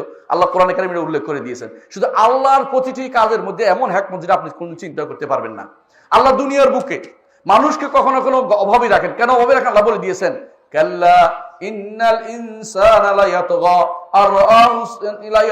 আররাহু ইসতাগনা। মানুষ যখন দেখে যে ধনী হয়ে গেছে, তখন অহংকারে ফেটে পড়ে। আপনি দেখবেন বেশিরভাগ মানুষ ধনী হলে অহংকার করে। কেমন অহংকার করে, যখন মানুষদেরকে যাচ্ছে তাই বলতে আরম্ভ করে, ওই ছোট লোকের বাচ্চা, ওই অমুক, ওই আবুল্লা, ওই কাবুল্লা, মানে এমন সব নাম উল্টা পাল্টা কথাবার্তা বলতে থাকে। কিন্তু গরিব মানুষ কিন্তু এগুলি বলে না, পরস্পরের মধ্যে ভালোবাসা তাদের বেশি থাকে। ধনী মানুষের ভিতরে অহংকার চলে আসে। এই জন্য আল্লাহ তাআলা কোনো মানুষকে যখন ধনী করেন না, আফসুস করার কিছু নেই। আল্লাহ তাআলা বুঝে, আল্লাহ তাআলা ভালো করে জানেন যে এই ব্যক্তিকে আমি এই রহমত যদি দিতে চাই, তাকে ধনী করব না, তাকে এইভাবে রাখবো যাতে করে আখিরাত তার জন্য আমি থাকে। কারণ দুনিয়াতে অহংকারী হয়ে গেলে তার ঈমান আমাল সব শেষ করে ফেলবে, এলো উল্টা পাল্টা কাজ করতে থাকবে। এমনকি অনেক মানুষ আছে যাদের আপনারা এই এলাকার জমিদার বাড়ি আছে, আমি জানি, আসে কাছে, আমি জানি জমিদার বাড়ির লোকেরা আজ কোথায় আছে, কিছু নাই, গুগুসরে বুঝছেন তো, মানে কেউ নাই। কারণ তারা একসময় মানুষের উপর জুলুম করেছে, কোনো সন্দেহ নাই। আমি ভালো করে জানি তারা কেমন জুলুম করতো। তাদের আশেপাশে কেউ চলতে পারতো না, জুতা গুলে হাঁটতে হতো তাদের বাড়ির সামনে দিয়ে, এরকম কাজ করেছে তারা। বিশেষ করে মুসলিমদের সাথে তারা খুব খারাপ ব্যবহার করতো, তাদের উপর খুব চড়াও অন্যায় করেছে, প্রচন্ড অন্যায় করেছে, আপনারা জানেন সেটা। আমি জানি এক এলাকা, আমি থাকি কুষ্টিয়াতে, সেখানে যে আপনাদের যে কবি নিয়ে খুব গর্ব করেন, সেই বেটা যে কি করতো এলাকার মানুষের মুখে মুখে আছে, এখনো কেউ ভুলে নাই। এই কবি অপকর্ম শেষ করত। এমনকি সেই কবি মুসলিমদের ঘর থেকে জিনিসপত্র পর্যন্ত সেটা করে নিয়ে আসতো, মানুষদেরকে তার বাড়ির সামনে দাঁড় বসায় রাখতো, এরকম অপকর্মগুলি করতো। আল্লাহ তাআলা তাদেরকে সব কিছু নিঃশেষ করে দিয়েছেন। নিদর্শন রেখেছেন যে অহংকার কোন পতনের মূল। আল্লাহর কাছে ওই ব্যক্তি উত্তম যে ব্যক্তি বিনয়ী থাকে। মুহাম্মদুর রাসূলুল্লাহ সাল্লাল্লাহু আলাইহি ওয়াসাল্লাম বলেছেন, মান তাওয়াদা লিল্লাহি রাফাহুল্লাহ, যে কেউ আল্লাহর জন্য বিনয়ী হবে, আল্লাহ তাকে অনেক উপরে উঠাবেন। প্রিয় ভাইরা, আল্লাহকে যদি রব মানেন, আল্লাহকে যদি রব মেনে থাকেন, তাহলে অবশ্যই আপনাকে মন বিশ্বাস করতে হবে যে ভালো মন্দ করে যা আমার রব চা কেউ না, তিনি শুধুমাত্র আমার ভালো বা মন্দের মালিক, দুনিয়ার কেউ আমার ভালো মন্দ করতে পারে না। আল্লাহকে রব মানলে আপনার লাভে এটা। এক নম্বর কাজ হচ্ছে আল্লাহকে রব মানতে হবে আপনাকে। দুই নম্বর হচ্ছে শুধু রব মানলে যথেষ্ট না, আমার জীবনের যত অ্যাক্টিভিটিস আল্লাহর দিকে দিতে হবে। রব মানার অর্থ বুঝেন কিনা? তিনি মালিক, তিনি জীবন দেন, তিনি মৃত্যু দেন, তিনি এটা দেন, ওইটা দেন, সব দেন আমাকে। ওইটা তো তিনি তার পক্ষ থেকে আসে, আপনার পক্ষ থেকে কি যাবে? আপনার পক্ষ থেকে যাবে আমি তার জন্য সালাত পড়ব, আমি তার জন্য যাকাত দিব, আমি তাকে খুশি করার জন্য সেজদা করব, আমি তাকে খুশি করার জন্য রুকু করব, আমি তাকে খুশি করার জন্য দান করব, আমি তাকে খুশি করার, আমি তার দিকে, আমার দিকে যেটাই করি উপরের দিকে উঠে। আপনি যখন একবার সুবহানাল্লাহ বলেন, কোন দিকে যায়? এটা উপরের দিকে উঠে যায়। লা ইলাহা ইল্লাল্লাহ বললে উপরের দিকে উঠে। আমার কথা না, আল্লাহ তাআলা কোরআনে বলে দিয়েছেন, ইলাইহি ইয়াসআদুল কালিমুত তাইয়্যিব ওয়াল আমালুস সালিহু ইয়ারফাউ, তার কাছে কলমুত তাইয়্যিব উঠে যায়, আমলুস সালিহ তার দিকে উঠে চলে যায়। আল্লাহ কোথায়? আল্লাহ কোথায়? আরশের উপরে। আল্লাহ কোথায়? আরশের উপরে। কেউ যদি কোনো আল্লাহকে পৃথিবীর ভিতরে মনে করে, সে ব্যক্তি ঈমানদার নয়। আমাদের আশেপাশে, আপনারা নয় আমি জানি, আপনারা সঠিক আকীদার মানুষ, আশেপাশে অনেক মানুষ আছে যারা এখনো আল্লাহকে সর্বত্র বিরাজমান মনে করে, এখনো মনে করে আল্লাহ কলবের ভিতরে, আল্লাহ কলবের ভিতরে। তারা ঈমানদার নয়, তারা ঈমানদার নয়, ঈমানদার এখন হিন্দু থেকে মুসলমান হইতে পারে নাই। কিন্তু আপনারা আলহামদুলিল্লাহ সহি আকীদা বিশ্বাসের অধিকারী মানুষ। আমি আপনাদের নিয়ে গর্ব করি। আপনারা উল্টাপাল্টা করবেন না দয়া করে, যে ঈমানকে ঠিক রাখবেন আল্লাহ আরশের উপরে। আমরা এখানে সুবহানাল্লাহ বলতে দেরি, উপরে উঠতে দেরি নেই। এমনকি আপনি যখন ঘুমান তখনও কিন্তু আপনার রুটা উঠে চলে যায়। কোথায় যায়? আল্লাহর সামনে সেজদা করে। ঈমানদারের রূহ আল্লাহর সামনে সেজদা করে, কাফেরের রূহ উপরে উঠতে দেওয়া হয় না। ঈমানদার রূহ আল্লাহর কাছে যায় সিজদা করেন, সহি হাদিস দ্বারা প্রমাণিত, আমি কোনো বানোয়াট কথা বলছি না। আবার যখন আল্লাহ ইচ্ছা করেন ফিরিয়ে দিবেন, ফিরিয়ে দেন, যারটা রেখে দেওয়ার ইচ্ছা রেখে দেন, ঘুমেই মরে যায়, আর ফিরিয়ে আসতে পারে না। কোরআনে কারীম আল্লাহ তাআলা এটা বলেছেন, কি বলেছেন? আল্লাহু ইয়াতাওয়াফাল আনফুসা হিনা মাউতিহা ওয়াল্লাতী লাম তামুত ফী মানামিহা ফায়ুমসিকুল্লাতী ক্বাদা আলাইহাল মাউত ইয়ারসুল উখরা ইলা আজালিন মুসাম্মা। আল্লাহ তাআলা বলছেন যে কিছু সময়ের জন্য আল্লাহ আবার ফেরত দেন, কিন্তু রুটা উঠে যায়, ওখানে যে আল্লাহকে সিজদা করে, আল্লাহর সামনে, আরশের সামনে আল্লাহ প্রতি সিজদা করে। আল্লাহ তাআলা তিনি আরশের উপরে, আর আরশের নিচে চারপাশে ফেরেশতারা দাঁড়িয়ে আছে। ওয়াতারাল মালাইকাতা হাফিনা মিন হাওলিল আরশ। আর আপনি দেখতে পাবেন, আল্লাহ তাআলা তার নবীকে বলতেছেন, আপনি দেখতে পাবেন মালাইকাদেরকে, মালাইকা চিনেন তো? মালাইকা চিনেন? ফেরেশতা। মালাইকাদেরকে দেখতে পাবেন হাফিনা মিন হাওলিল আরশ, আরশের চারদিকে তারা ঘিরে আছে। ইউসাব্বিহুনা বিহামদি রাব্বিহিম, তারা বলছে সুবহানা, সুবহানাল্লাহি ওয়া বিহামদিহি। সবচেয়ে উত্তম যেটা আমাদেরকে বুখারীর শেষ হাদিস আপনারা জানেন, সুবহানাল্লাহি ওয়া বিহামদিহি সুবহানাল্লাহিল আযীম। আর সকালে বিকালে পড়তে হয় না, সুবহানাল্লাহিল আযীম ওয়া বিহামদিহি অথবা সুবহানাল্লাহি ওয়া বিহামদিহি, এটা ফেরেশতাদের তাসবিহ, সবচেয়ে উত্তম। অর্থ বুঝে পড়লে আপনি কিন্তু সেরা হবেন। আপনি জানেন যে দুনিয়ার কেউ আপনার উপকার করতে পারবে না, শুধু রবই আপনার উপকার করবে, সুতরাং একমাত্র তারই ইবাদত করবেন। এটা আল্লাহ কোরআনে বলে দিয়েছেন, ইয়া আইয়ুহান নাস উবুদু রাব্বাকুমুল্লাযী খালাকাকুম, হে মানুষেরা ইবাদত করে একমাত্র ওই রবের যে রব তোমাকে সৃষ্টি করেছেন। আমার রব আমাকে সৃষ্টি করেছেন, তিনি ইবাদত পাবেন। বাইরে দুনিয়ার বুকে কেউ যে আপনাকে ভালো কিছু দেয়, আপনি কি তার প্রতি গর্বে গদগদ হয়ে যান না? একটু আগে একজন আমার কাছে আমার সাথে ছবি তুলছে, উনি মনে মনে খুশি হয়েছে, আমি বুঝতে পারছি। কথাটা বলেন, আমি কিছু দেই না, শুধু দাঁড়িয়ে আছিলাম, উনি ছবি তুলে নিয়ে গেছেন। কথার কথা, আমি ছবি তুলতে বেশি পছন্দ করি না, আবার ছবি দৌড়ে আসি না ছবি তুলতে। আমি বলতে চাচ্ছি এটাই যে আমি একটা কিছু দেওয়ার কারণে উনি খুশি হয়ে গেছেন। আমার রব আমাকে কি না দিয়েছেন? চোখ দিয়েছেন। তো আপনার চোখটা বিক্রি করবেন 1 লাখ টাকা দিব, দিবেন? 2 লাখ টাকা, 5 লাখ টাকা? অসম্ভব, দিব না। আপনার হাতটা দিয়ে দিবেন, আপনাকে 1000 টাকা দিব, 2000 টাকা দিব, আঙ্গুলগুলি কেটে দিয়ে দিব, আমি লাগাবো, দিবেন?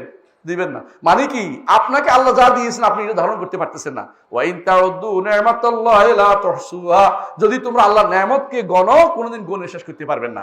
আল্লাহর নেয়ামত এত বেশি, এত বেশি আমাদের উপরে, আমাদের দাবি হচ্ছে আমরা সবসময় আল্লাহর ইবাদত করতে থাকা। কথা বুঝতে পারছে? আল্লাহ তাআলা যেহেতু আপনাকে সব রকমের নেয়ামত দিয়েছেন, সন্তান দিয়েছেন, সম্পদ দিয়েছেন, সুস্থতা দিয়েছেন, 2টা পা দিয়েছেন, চোখে দেখতে পাচ্ছেন, হাঁটতেছেন, আপনি আল্লাহর শুকরিয়া আদায় করে কোনোদিন শেষ করতে পারবেন না। আল্লাহর শুকরিয়া আদায় দাবি হচ্ছে একমাত্র আল্লাহর ইবাদত করা, কারো ইবাদত করবেন না। আমার যত কর্মকাণ্ড আছে সব আল্লাহর দিকে যাবে। ইন্না সালাতি ওয়া নুসুকি ওয়া মাহইয়ায়া ওয়া মামাতি লিল্লাহি রাব্বিল আলামিন, আমার সালাত, আমার কোরবানি, আমার দান, আমার ইবাদত সবকিছু, ওয়া মামাতি আমার জীবন, মাহইয়ায়া আমার জীবন, আমার মৃত্যু আমার রবের জন্য যেন হয়। আপনি এই দোয়া সবসময় করতেছেন, কিন্তু কিছুক্ষণ পরে যখন সমস্যায় পড়ে যান, দোহাই অমুক ফিরের, দোহাই তমুক ফিরের, দোহাই এইটা যদি কোনো মাথায় আসে তো সব শেষ হয়ে গেছে। কবরে গেলে কারো কোনো দোয়া আপনার যাবে না। আমরা একটু আগে বলেছি। তাহলে কি হয়, একটা মানুষ কবর উপর থাকতে 4 কারণে গুনাহ মাফ হয়, বলছি না? ঈমান থাকলে। কবরের নিচে গেলে, বাইরে থেকেও দোয়া করলে, আপনার কবরের কাছে কেউ দোয়া করতেছে না, করে না? আমরা তাই দোয়া করি না, আল্লাহুম্মা গফির লাহু ওয়ারহামহু, কবর থেকে দোয়া করি, আল্লাহ তাআলা তাকে ক্ষমা করে দেন, দোয়া করতে থাকি। হ্যাঁ, ইয়াগফিরুল্লাহুল মুস্তাকদিমিনা মিন্নি ওয়াল মুস্তাখিরিন, আল্লাহ আমাদের আগে পরে সবাইকে আপনি ক্ষমা করেন, দোয়া করি। এই ভিতরে আপনার গুনাহ কিন্তু ক্ষমা হয়ে গেছে। ঈমান থাকলে কবরে গেলেও গুনাহ মাফ হয়। দেখছেন তো উপকারটা? দেখছেন তো, দোয়ার কারণে কবরে গেলেও আপনার গুনাহ মাফ হয়। আর আপনার যদি নেক সন্তান থাকে তো কথাই নাই, যত নেক সন্তান থাকবে তত বেশি আপনার কবরে জমা হতে থাকবে। নেক সন্তান কেমনে হয় বুঝেন তো? যদি কোনো আলেমে দ্বীন হয় নেক সন্তান, সালাত আদায়কারী হয় নেক সন্তান, বুঝছেন তো? কোরআন পড়তে পারে নেক সন্তান, কোরআনের অর্থ বুঝে নেক সন্তান, হাদিস পড়ে আমল করে নেক সন্তান, এরা যদি আপনার জন্য দোয়া করে আপনার কবরে কিন্তু আমল যায়। বুঝছেন কথাটা? এই দোয়া আপনার কবরে যাবে, আপনি উপকার পাবেন। তবে শর্ত হচ্ছে ঈমান নিয়ে কবরে যেতে হবে। আর যিনি দোয়া করবেন তিনি ঈমানদার হবেন, তিনি দোয়া করলে আপনার কবরে যাবে। কবরে তৈরি উপকার আছে কিনা? আছে। কবরে যদি কোনো কারণে আযাবও হয়, ঈমানদার হওয়ার কারণে একসময় আযাব বন্ধ হয়ে যায়। ঈমানদার হওয়ার কারণে একসময় আযাব বন্ধ হয়ে যায়। ঈমানদারের আযাব বেশি দিন থাকে না, কারণ তার আযাব যে কারণে হয়েছে, ঈমান তো আছে।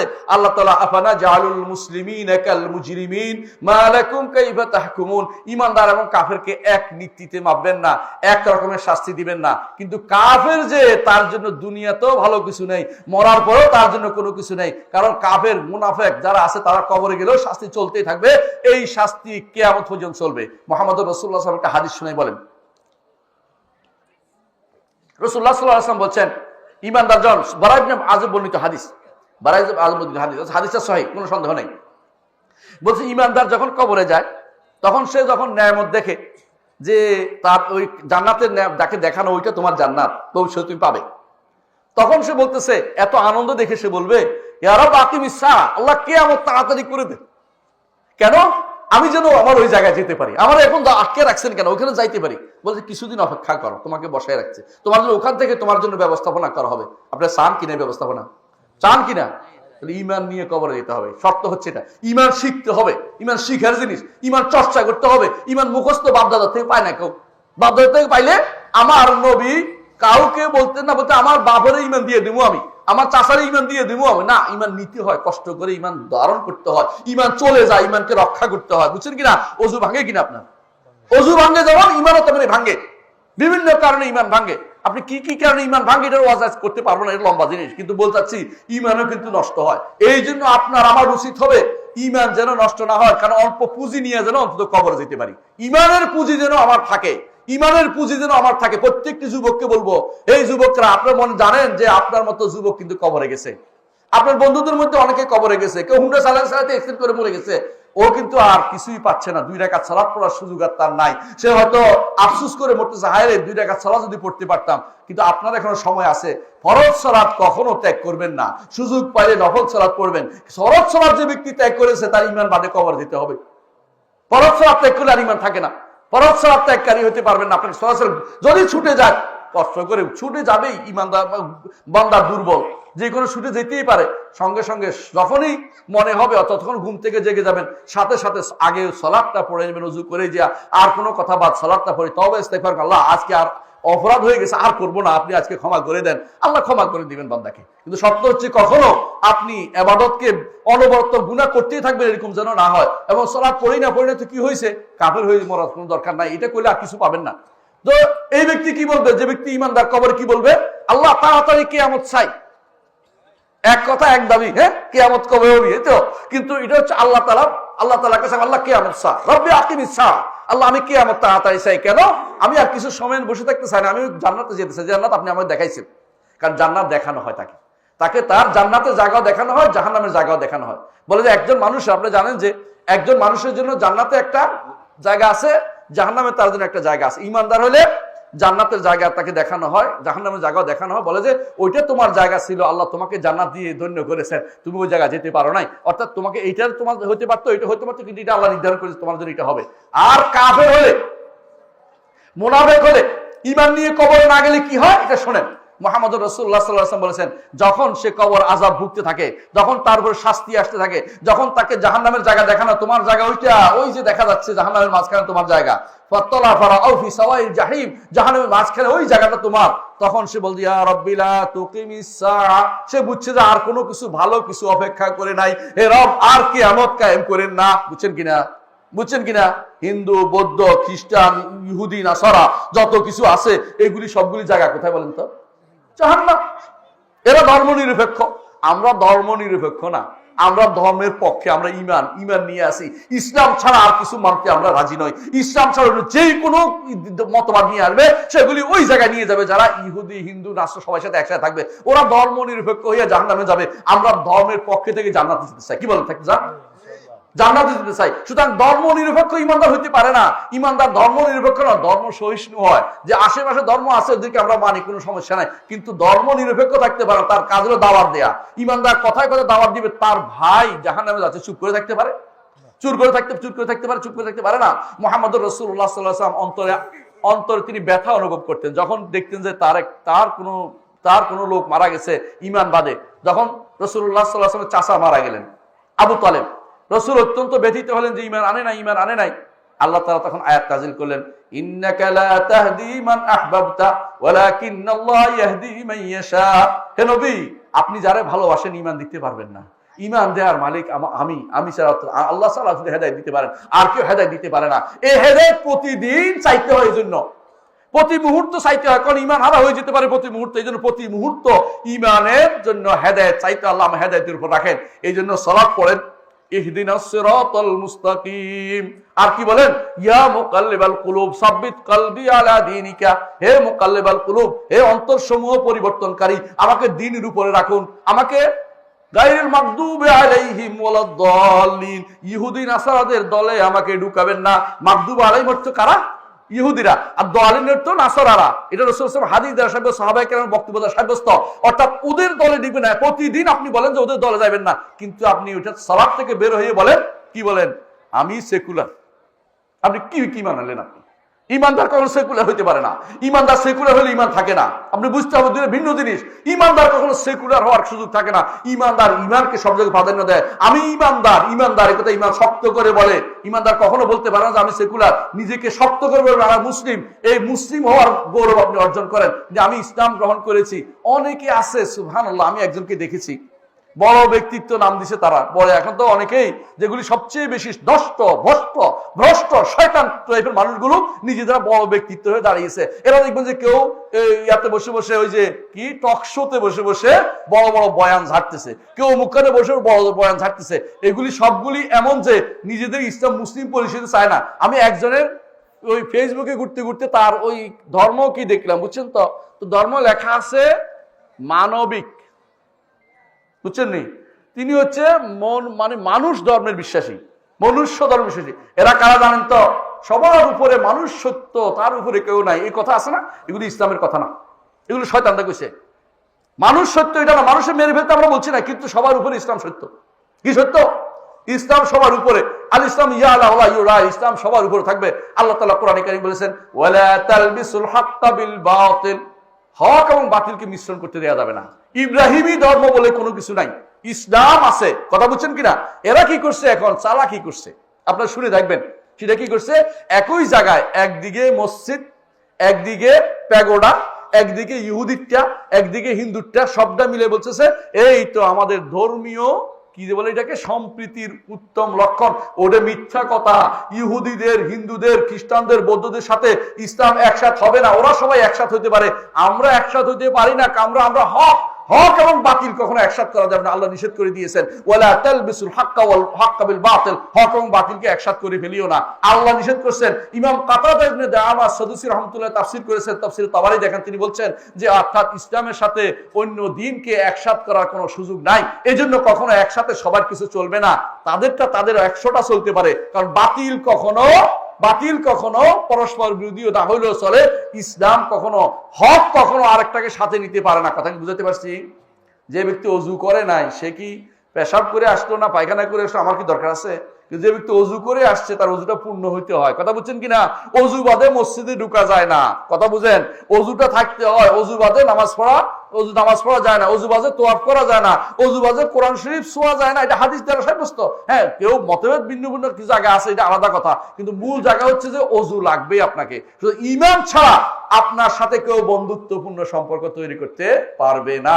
এটাই শরীয়তের বিধান। ঈমানদারের সাথে আপনার বন্ধুত্ব হবে, কাফেরের সাথে আপনার কোনো বন্ধুত্ব হইতে পারে না। আল্লাহ তাআলা ইসলাম যেটা দিয়েছেন, নেয়ামত দিয়েছেন, ইসলামের নেয়ামতের মূল কথাই হচ্ছে এটা যে ইসলামের সাথে অন্য কিছু একসাথে হবে না। হ্যাঁ, কে জানেন ইসলাম কাকে বলে বলতে পারবেন? ইসলাম কাকে বলে বলতে পারবেন? ইসলাম হচ্ছে 3টি জিনিসের নাম। 1 নম্বর হচ্ছে তাওহীদ নিয়ে আল্লাহর কাছে আত্মসমর্পণ, বুঝছেন তো? তাওহীদ থাকতে হবে 1 নম্বর। 2 নম্বর আল্লাহর কথা, রাসূলের কথা মেনে নিতে হবে 2 নম্বর। 3 নম্বর কাফের মুশরিকদের থেকে আমি সম্পূর্ণ আলাদা ঘোষণা করতে হবে। কয়টা জিনিস? কয়টা বলছি? 3টা। এই 3টা মুখস্থ রাখতে হবে। এই 3টা যে ব্যক্তি করবে সেই মুসলিম। এই 3টা একটা কম হলে মুসলিম হতে পারবে না। এই 3টার একটা কম হলে মুসলিম হতে পারবে না। কথা বুঝতে পারছি? দলিল বলেন, দলিল খুঁজেন। দলিল হচ্ছে ইব্রাহিম আলাইহিস সালাতু ওয়াস সালাম কি করেছেন? ইজ ক্বালা লাহু রাব্বুহু আসলিম ক্বালা আসলামতু লিরাব্বিল আলামিন। রব্বুল আলামিন ইব্রাহিম আলাইহিস সালাম বলছে ইসলাম গ্রহণ করো, বলে ইসলাম গ্রহণ করছে। কি ইসলাম গ্রহণ কি করছে? মূর্তিগুলিকে আস্ত রাখছিল।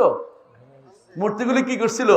কারণ ইসলামের দাবি হচ্ছে মূর্তি মানতে পারি না, ওটা ওদের, কিন্তু আমাকে রেখে গেছে, আমাকে মূর্তি দাওয়াত দিচ্ছে, না হইতে পারে না। আমি মূর্তির দাবি মেনে নিব না, মূর্তি আমার সাথে একসাথে চলে না।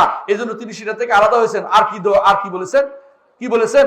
ইন্নী ওয়াজ্জাহতু ওয়াজহিয়া লিল্লাযী ফাতারাস সামাওয়াতি ওয়াল আরদ হানিফা ওয়া মা আনা মিনাল মুশরিকিন। আমি মুশরিক নই, আমি শিরককারী নই, আমি কাফের নই, আমি দিন বিরোধী নই, আমি আল্লাহর শরীয়তকে মেনে চলি। আমি আমার চেহারাকে একমাত্র আল্লাহর দিকে ফিরালাম, দুনিয়ার কোনো দিকে আমি তাকাবো না। কে আমাকে খারাপ বললো, কে আমাকে ভালো বললো, এটা আমার কিছু যায় আসে না। আবার প্রশংসা করে আমাকে কোন সময় কুফরিতে ডুবাই দিবে, আমি কুফরিতে ডুবতে চাই না। আমি আল্লাহর বান্দা হতে চাই, আল্লাহর দাস হতে চাই, আল্লাহর বড় দাস হতে চাই। আমি যে আল্লাহর বড় দাস ছিলেন মুহাম্মদুর রাসূলুল্লাহ সাল্লাল্লাহু আলাইহি ওয়াসাল্লাম, আল্লাহর দাস হইতে চান কিনা? আল্লাহর দাস হইতে কে কে চাই? আমিও চাই। আল্লাহর দাস হইতে পারার হচ্ছে বড় নেয়ামত। হাত নামিয়ে ফেলুন। আল্লাহর দাস হইতে পারার হচ্ছে বড় নেয়ামত। দুনিয়ার বুকে যত বেশি দাসত্ব করতে পারবেন তত বেশি আল্লাহ তাআলার কাছে আপনার সম্মান মর্যাদা বেশি বৃদ্ধি পাবে।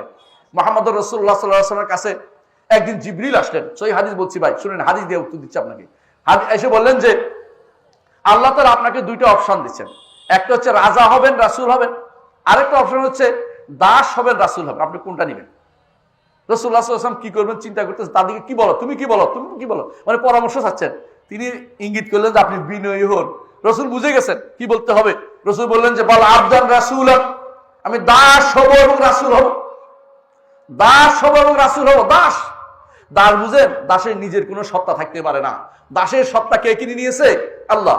ইন্নাল্লাহা ইশতারা মিন আনফুসিহিম ওয়া আমওয়ালিহিম বিআন্না লাহুমুল জান্নাহ, জান্নাত দিবে, কিনে নিয়েছে। আপনি শুধু একটু কয়টা দিন কষ্ট করে ঈমানের উপর টিকে থেকে যান না, হাজার হাজার লাখ লাখ বছর, যেই বছর যেটার কোনো শেষ নাই, সেই পুরো জীবন কোথায় থাকবেন? আরামে থাকবেন, জান্নাতে থাকবেন, নেয়ামতে থাকবেন, যেখান থেকে কোনোদিন বের হবে না।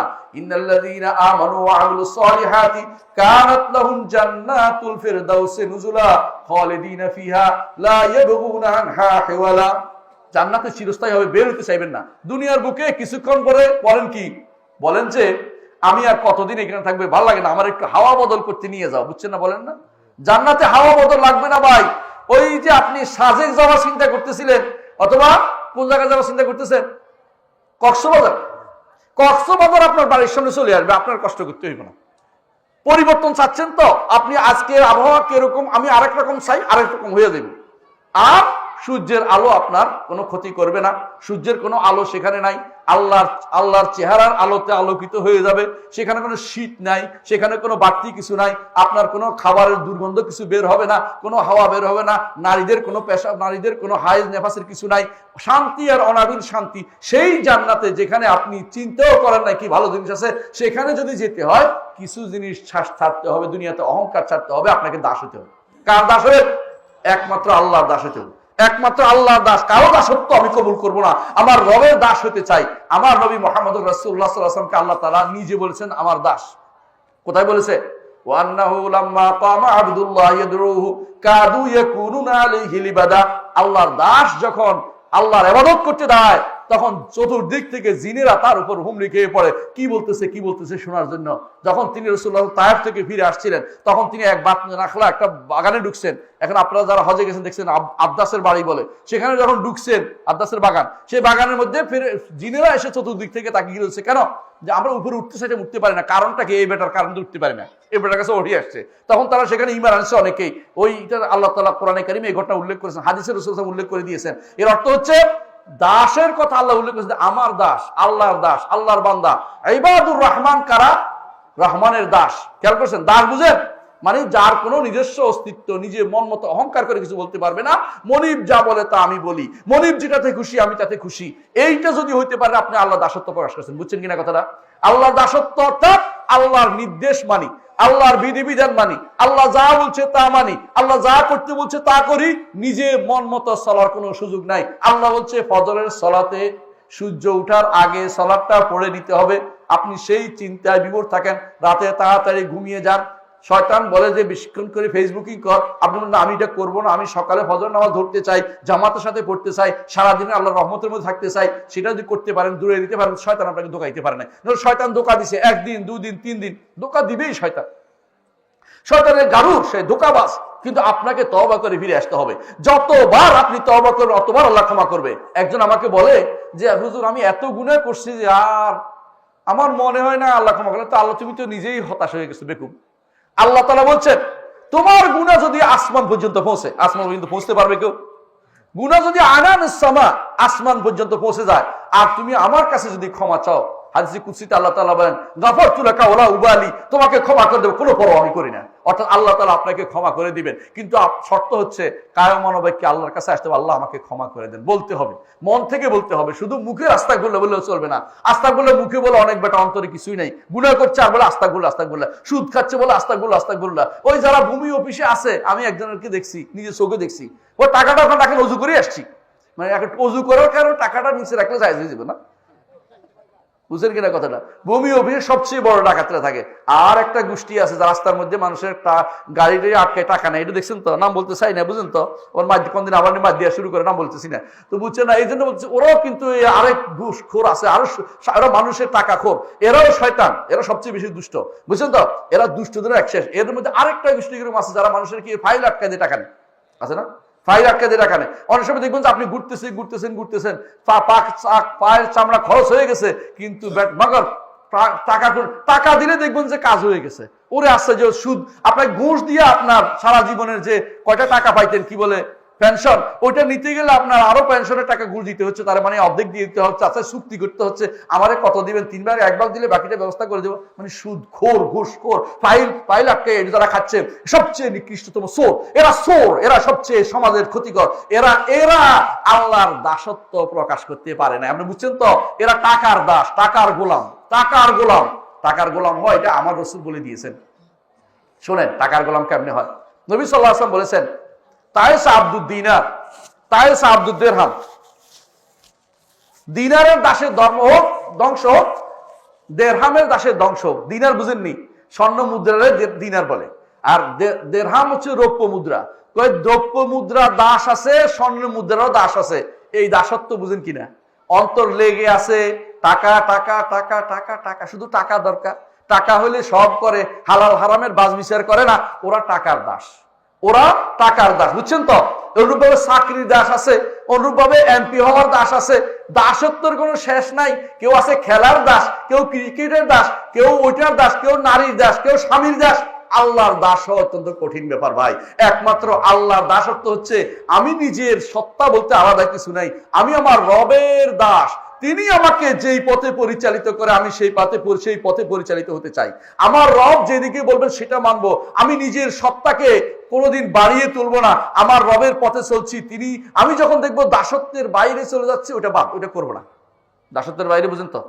দাসত্ব, দাসে নিজের সত্তা নাই যেহেতু, সব তার মনিবের কথা অনুসারে চলে। মনিবের কথার বাইরে যখন যাইতে চেষ্টা করবো, যাবো না। কেন? আমি আমার দাস, একজনের দাস, আমি আরেকজনের দাস হব না।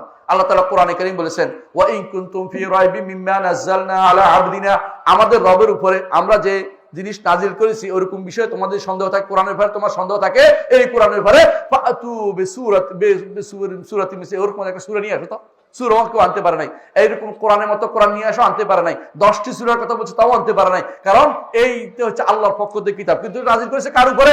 আলা আবদিনা, আমাদের দাসের উপরে। মুহাম্মদুর রাসূলুল্লাহ সাল্লাল্লাহু আলাইহি ওয়াসাল্লাম সবচেয়ে বড় দাস। তিনি কি বলতেছেন শুনেন, আল্লাহুম্মা ইন্নী আবদুকা ওয়া ইবনু আবদিকা ওয়া ইবনু আমাতিকা নাসিয়াতি বিয়াদিকা মাদিন ফিয়া হুকমুকা আবদুন ফিয়া কাদাউকা।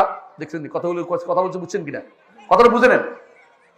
এই দোয়া পড়ে রাসূলুল্লাহ সাল্লাল্লাহু আলাইহি ওয়াসাল্লাম বলেছেন, এই দোয়াটা পুরোটা আমি পড়লাম না, কিন্তু পড়বেন। হিসনুল মুসলিম গ্রন্থে আছে, আমার গ্রন্থটা পড়বেন, অনুবাদ করা আছে বইটা, এটার মধ্যে আছে। আমি অর্থ করলে অনেকটা বেঁচে যাবে, শুধু বলতেছি এটাই, প্রথম শুরুটা বলতেছি। এটা অর্থ হচ্ছে, আল্লাহ আমি আপনার দাস, আপনার দাসের ছেলে, আপনার দাসীর ছেলে। কথা বুঝছেন কিনা? মানে আমিও দাস, আমার বাবাও দাস, আমার মাও দাসী, আমার 14 গোষ্ঠী দাস, আমার পর জেনারেশন সব আপনার দাস। মানে আমি দাসত্ব দিয়ে আল্লাহর গর্ব করতেছি, আল্লাহর দাসত্ব দিয়ে আপনার কাছে চাই। আমি দাস, আমি কোনো বড় কিছু না, আমি একবারে দাস। দাসের যেমন কিছু থাকে না, আমি আপনার কাছে দিনহীন অবস্থায় চাচ্ছি, এই আমাকে কি করেন? বিপদ আপদ থেকে উদ্ধার করেন। মুহাম্মদ রাসূলুল্লাহ সাল্লাল্লাহু আলাইহি ওয়াসাল্লাম যে ব্যক্তি এই দোয়াটা পুরোপুরিভাবে করবে, অবশ্যই আল্লাহ তাকে বিপদ থেকে উদ্ধার করবেন। এবং সত্য, প্রমাণিত সত্য, আমি আমার জীবনে যত বিপদে পড়ছি এই দোয়া পড়ে মন থেকে দোয়া করেছি, আল্লাহ এগুলি সব উঠাই দিয়ে গেছেন। দোয়াটা জানেন কিনা? কে কে জানেন? আল্লাহুম্মা ইন্নী আবদুকা ওয়া ইবনু আবদিকা ওয়া ইবনু আমাতিকা নাসিয়াতি বিয়াদিকা মাদিন ফিয়া হুকমুকা। আমার কপাল আপনার হাতে, ভাগ্য পরিবর্তন করার ক্ষমতা কারণেই। তিনি যদি কোনো যেভাবে চান সেভাবে পরিবর্তন করেন, কোনো ব্যক্তি সেখানে নতুন করে কিছু লিখতে পারবে না। আল্লাহ সবার জন্য সবকিছু নির্ধারণ করে দিয়েছেন। মাদিন ফিয়া হুকমুকা আদলুন ফিয়া কাদাউকা, আপনার ফয়সালা সব ইনসাফপূর্ণ, আপনি যা ফয়সালা করছেন সেটা আমি মেনে নেব। আপনার ফয়সালার মধ্যে ইনসাফ আছে, কোনো বেইনসাফি নাই। এটাই ইমানদার বলতে স্বীকৃতি দিতে হবে যে অবশ্যই অবশ্যই আপনার ফয়সালার বাইরে কোনো কিছু হইতে পারে না, আপনার ফয়সালা হক, যেটা ফয়সালা সত্য, এটা আপনি বিশ্বাস করতে হবে। এটা আমার নবী বলছেন, আর কার নিজের ব্যাপারে বলছেন। এরপর বলছেন কি দোয়া করতে হবে? আসআলুকা বিকুল্লি ইসমিন হুয়া লাকা, আপনার প্রতিটি নামের ওসিলা দিয়ে আমি চাচ্ছি। আল্লাহর নাম কি একটা দুইটা? অনেক, 99টা, আরো বেশি। 99টা দিয়ে রাখলে আল্লাহ জবাব দেন। এর বাইরে আরো আছে নাম, আল্লাহ জান্নাত দিবেন বলছে, হাদিসে আছে। কি বলেছেন? আপনার প্রতিটি নামের ওসিলা দিয়ে ডাকছে। যে নামগুলি আপনি কাউকে শিক্ষা দিয়েছেন, অথবা আপনার ভান্ডার রেখে দিয়েছেন, অথবা আপনি কিতাবে নাজিল করেছেন, সমস্ত নামের ওসিলা দিয়ে ডাকছি, আপনি আমাকে বিপদ থেকে উদ্ধার করুন। আল্লাহ তাআলা আপনাকে বিপদ থেকে উদ্ধার করবেন। অর্থ বুঝে, নামগুলির অর্থ বুঝে আপনি দোয়ার অর্থ বুঝে দোয়া করেন, ইনশাআল্লাহ আল্লাহ কবুল করবেন। কারণ আল্লাহ তাআলা ওই দোয়া কবুল করেন না যা শুধুমাত্র মুখ দিয়া বের হয়, অন্তরে নাই। অন্তরে না থাকলে এই দোয়া কবুল হয় না, বুঝেন কিনা? অন্তর না থাকলে এই দোয়া কবুল হয় না। আপনি মুখে আল্লাহর কাছে অনেক কিছু চাচ্ছেন, অন্তরে নাই, ওই দোয়া কবুল হয় না। এই জন্য অনেক ভাই আমাকে বলে, স্যার আপনি যে হিসনুল মুসলিম বইটা লিখছেন, এটা তো উচ্চারণ দিলেন না। কথা বুঝেন কিনা? উচ্চারণ কেন দেয় না? উচ্চারণ দিয়ে লাভ নাই, আপনি বুঝেন না। আরবি বুঝেন, নাহলে বাংলা অর্থ বুঝেন, যথেষ্ট। উচ্চারণ পড়লে তো লাভ নাই। কোরআনের উচ্চারণ পড়া জায়েজ নাই, উচ্চারণ পড়া জায়েজ নাই। কথা বুঝেন কিনা? আপনাদের কাছে অনেকে আবার উচ্চারণ, বাংলা বাজার দেখবেন যে উচ্চারণ দিছে, কেউ কেউ বাংলা বুড়িরা উচ্চারণ পড়তেছে। উচ্চারণে কোরআন শুদ্ধ কিয়ামত পর্যন্ত হবে না। অনেক চেষ্টা করে এক লাইন পড়লে পরের লাইনে ভুল হয়ে যাবে। হ্যাঁ, উচ্চারণ আইন কেন বুঝাবেন? আইন পড়তে লাগলে লম্বা, মদ কেমনে বুঝাবেন? মদের চিন্তা করবেন না, আইনের চিন্তা করবেন না, কাফের চিন্তা করবেন না, কাফের চিন্তা করবেন না, হার চিন্তা করবেন না, না কোনটা চিন্তা করবেন? আপনার পড়া শুদ্ধ হবে না। আপনি হয় আরবিতে পড়েন, না হলে বাংলাতে পড়েন, বাংলাতে দোয়া করেন। আল্লাহ তাআলা বাংলা বুঝেন কিনা? বুঝেন কিনা? আল্লাহ বাংলা বুঝেন কিনা? আপনার দোয়াতে সমস্যা কি? বাংলা দোয়া করেন না কেন?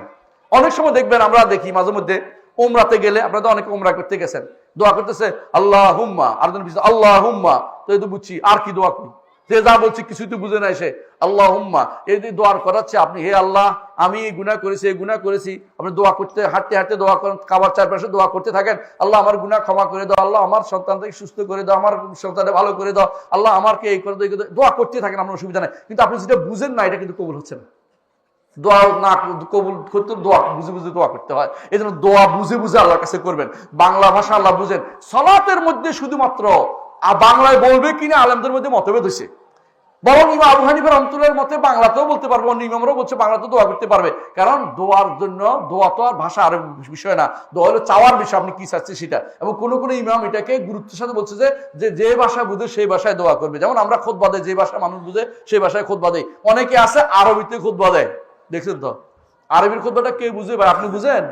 আপনি বুঝেন? উনি বুঝে? উনি বুঝে? কেউ বুঝে না। শতকরা 90% আরবি বুঝে না। তাহলে এই খুতবা শুধু ফেরেশতাদের জন্য দেওয়া হয়েছে, তাই না? শুধু ফেরেশতারা বুঝছে, আর কেউ বুঝে না। কেন? ফেরেশতারা বুঝে, ফেরেশতারা আমিন আমিন বলতেছে, এরা শেষ। আমরা শুধু বসে বসে যখন বলছে কি আকবার লাভ দিয়ে উঠছে, এর আগে যে আসলে ভালো করে ঘুমাই নিছে, ওজুরও দরকার নেই, দাঁড়াই গেছে, নামাজ পড়া শুরু করে দিছে। এরকম মানুষ বহু দেখছি আমি, যে ঘুমাইছে, পড়ে গেছে, মানে চিত্ত রয়েছে, ঘুমাইছে, আবার উঠে এত কষ্ট করে বাইরে যাবে, নামাজ পড়ে ফেলছে। কয়েছে নামাজ তো হচ্ছে, আমি দেখলাম হচ্ছে, নামাজ তো হয় নাই তা না, নামাজ হচ্ছে না, অজু বাদে নামাজ দেখতে তো হচ্ছেই। পার্থক্য হচ্ছে আল্লাহর কাছে যায় না আর কি। এটা মানে এটা নামাজ হয় না, এটা নামাজ দেখতে হয়েছে, একই রকম পড়ছে, দুই রাকাত সাজদা দুইটা দিছে, সাজদা দুইটা দিছে, একই রকম। কিন্তু এই সালাত আল্লাহর দরবারে যায় নাই, এটা সালাতও হয় নাই, আদায়ও হয় নাই, কবুল হবে না, কিছু হয় না এটা। কারণ অজু বাদে সালাত হয় না। রাসূলুল্লাহ সাল্লাল্লাহু আলাইহি ওয়াসাল্লাম বলেছেন, লা ইয়াকবালুল্লাহু সালাতা মান আহদাসা হাত্তা ইয়াতাওয়াদ্দা। যে ব্যক্তি হাদাস করছে, ঘুম ভেঙে ঘুমিয়ে গেছে বা ফুটপাট করছে, এই ব্যক্তি যতক্ষণ অজু না করছে তার সালাত আর কবুল হবে না। রাসূলুল্লাহ সাল্লাল্লাহু আলাইহি ওয়াসাল্লাম বলে দিয়েছেন যে আপনাকে দলিল জানতে হবে প্রত্যেকটা জিনিসের। দলিল কই? দলিলটারও আছে। এমন কোন জিনিস নেই ইসলামে দলিল নেই, মনে রাখবেন। দলিল দিতে না পারলে আলেমদের কাছে যাবেন, দলিল নিয়ে আসবেন। কিন্তু কেউ যদি বলে আপনাকে, হ্যাঁ কবরে টাকা দিতে পারবো না, দলিল দাও, বলে দলিল আমার কাছে আছে, তবে আমি দিতে পারছি, হুজুর নিয়ে আসতেছি, তুমি দাঁড়িয়ে থাকো। কারণ ওরা হচ্ছে বাড়াবাড়ি করবে। ভালো করে জানেন যে এবাদত এটা কিনা, বলে জিজ্ঞেস করে এবাদত কিনা, বলে এবাদত না, তাহলে কেন করতেছেন এটা? বলে ওরা খুশি করতে না, খুশি তো আল্লাহকে করতে হবে, অথবা তার ভয়ে করতেছেন। এবাদত করতে হয় রাগাবান ও রাহাবান, খুশি হয় অথবা ভয়ে আবাদত করতে হয়। এক গ্রুপ খুশি হয়ে আবাদত করে, এক গ্রুপ ভয়ে আবাদত করে। আল্লাহর আবাদত কখনো খুশি হয়ে, কোনো ভয় করেন না, দুটোই করি আমরা। আল্লাহর ইবাদত খুশি হয়ে করি, আল্লাহ আমাদের জান্নাত দিবে, ভয় করি জাহান্নামে যেন যা যাইতে হয়। এটাই তো আমাদের সবাই মুবাশশিরিন ও মুনযিরিন, নবীকে এভাবে পাঠিয়েছেন সুসংবাদ দিতে অথবা ভীতি প্রদর্শন করতে। দুইটাই আমাদের দরকার, কিন্তু আল্লাহর জন্যই দুইটা রাখতে হবে, ভাগ ভাগ করতে পারবেন না। হিন্দুরা কি করে? হ্যাঁ, হিন্দুরা কি করে? হিন্দুদের মধ্যে যারা ভক্তিবাদী তারা বিষ্ণুর ইবাদত করে, বিষ্ণু বুঝছেন তো, বিষ্ণু ইবাদত করে ভক্তি দিয়ে। আর তারা কালীর ইবাদত করে ভয়ে, কালী ওরে বাবারে, দুর্গা ওরে বাবারে, এই করি সেই করি ফেলে ভয়। কিন্তু আমরা একমাত্র আল্লাহকে ভয়ও করি এবং আল্লাহর কাছে আশাবাদীও থাকি এবং আল্লাহকে ভালোবাসি এবং আল্লাহর কাছে আমরা সবকিছু চাই। আল্লাহকে আমরা ভয়ও করি, আল্লাহকে আমরা মহব্বত করি, ভালোবাসি এবং আল্লাহর কাছে আমরা আশাবাদীও থাকি। এই হচ্ছে আমাদের ইবাদতের মূল ধরন। ইবাদত মানে তিনটে জিনিসে লাগবে, ভয় আল্লাহর জন্য, আশা আল্লাহর কাছে এবং এবং এবং ভালোবাসাও আল্লাহর জন্য। তিনটে জিনিস না হলে ইবাদত হয় না। আপনার প্রত্যেকটা ইবাদতের মধ্যে তিনটে জিনিস থাকতে হবে। এইটাকে বলে নেভিগেশন। আপনি দেখছেন একটা পাখি, বুঝেন তো পাখি? একটা পাখি যখন উড়ে তখন কয়টা জিনিস লাগে? দুইটা ডানা লাগে, আর একটা কি লাগে? বডি লাগে, দেখছেন তো? বডিটা হচ্ছে ভালোবাসা, আল্লাহর জন্য ভালোবেসে আপনি ইবাদত করতে আসছেন। আর এক পাশে থাকবে ভয়, যদি আল্লাহ কবুল না করে তাহলে তো আমি জাহান্নামে যেতে হবে। আরেক পাশে থাকবে আশা, যে আমি এত কষ্ট করতেছি, আমার বিশ্বাস আল্লাহ আমার কবুল করবে, আশাও থাকবে, কিন্তু একটু ভয়ও থাকবে, আবার ভালোবাসাও থাকবে। তিন জিনিস মিলে ইবাদত করতে হবে। কথা কি বুঝাতে পারছি? সালাতে যখন দাঁড়াবেন তখন কি চিন্তা করবেন? আমি আল্লাহর জন্য দাঁড়াইছি, আল্লাহর জন্য সিজদা করতেছি, নাকি আল্লাহকে সিজদা করেন? আল্লাহকে সিজদা করেন, আল্লাহর জন্য সিজদা করেন? আল্লাহর জন্য।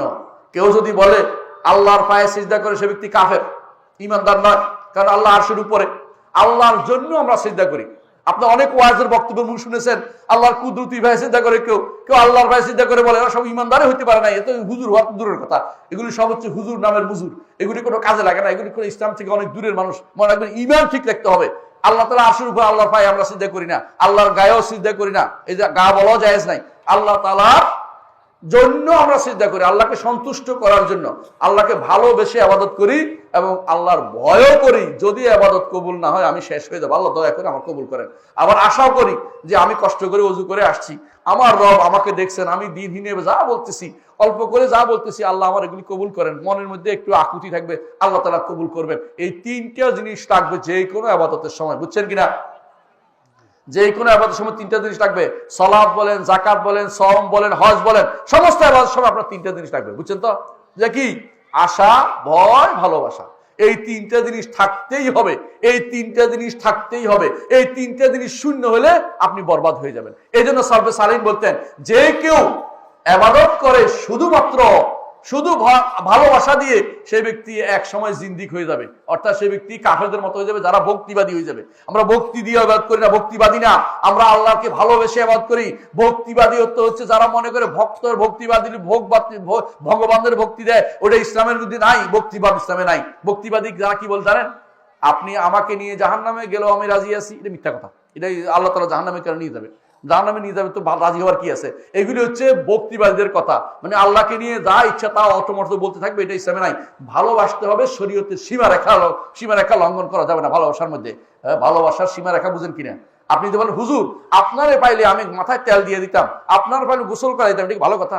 আপনি বলতে, হুজুর আপনাকে পাইলে আমি সম্মান করতাম, আপনাকে পাইলে আমি ভালো খাবার খাওয়াইতাম, তাহলে ঠিক আছে, এটা আমার সাথে আসে। আল্লাহর সামনে আল্লাহর জন্য এমন কোন শব্দ ব্যবহার করতে পারবেন না যেটা আপনার আল্লাহর সাথে আসে না, এমন কোন শব্দ ব্যবহার হয় না। এই জন্য আল্লাহকে কেউ ভক্তি করি এটা বলতে না, আল্লাহকে আমি কি করি? আল্লাহকে ভালোবাসি শব্দ, বুঝছেন? এই জন্য আশেক আল্লাহর জন্য ব্যবহৃত হয় না। কেউ যদি আশেক এলাহি, সে ব্যক্তি দিন বুঝে নাই। আল্লাহর জন্য এশক হয় না, এশক হয় শুধুমাত্র, এশক হয় প্রেম, প্রীতি, এটা হয় নারীদের জন্য। এই জন্য এশক নারীদের জন্য ব্যবহৃত হয়, বিপরীত লিঙ্গের জন্য ব্যবহৃত হয়। এশক শব্দটা আল্লাহর জন্য ব্যবহৃত হয় না, রাসূলের জন্য ব্যবহৃত হয় না। কথা বুঝছেন?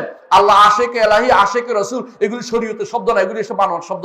এগুলি হিন্দু বিভিন্ন ধর্ম থেকে এসে আমাদের ভিতরে ঢুকছে। এই জন্য কোরআন হাদিসে কোথাও এশকের কথা আল্লাহর জন্য আসে নাই, রাসূলের জন্য আসে নাই। ভালোবাসার কথা আসছে, মহব্বতের কথা আসছে। কথা কি বুঝাতে পারছি?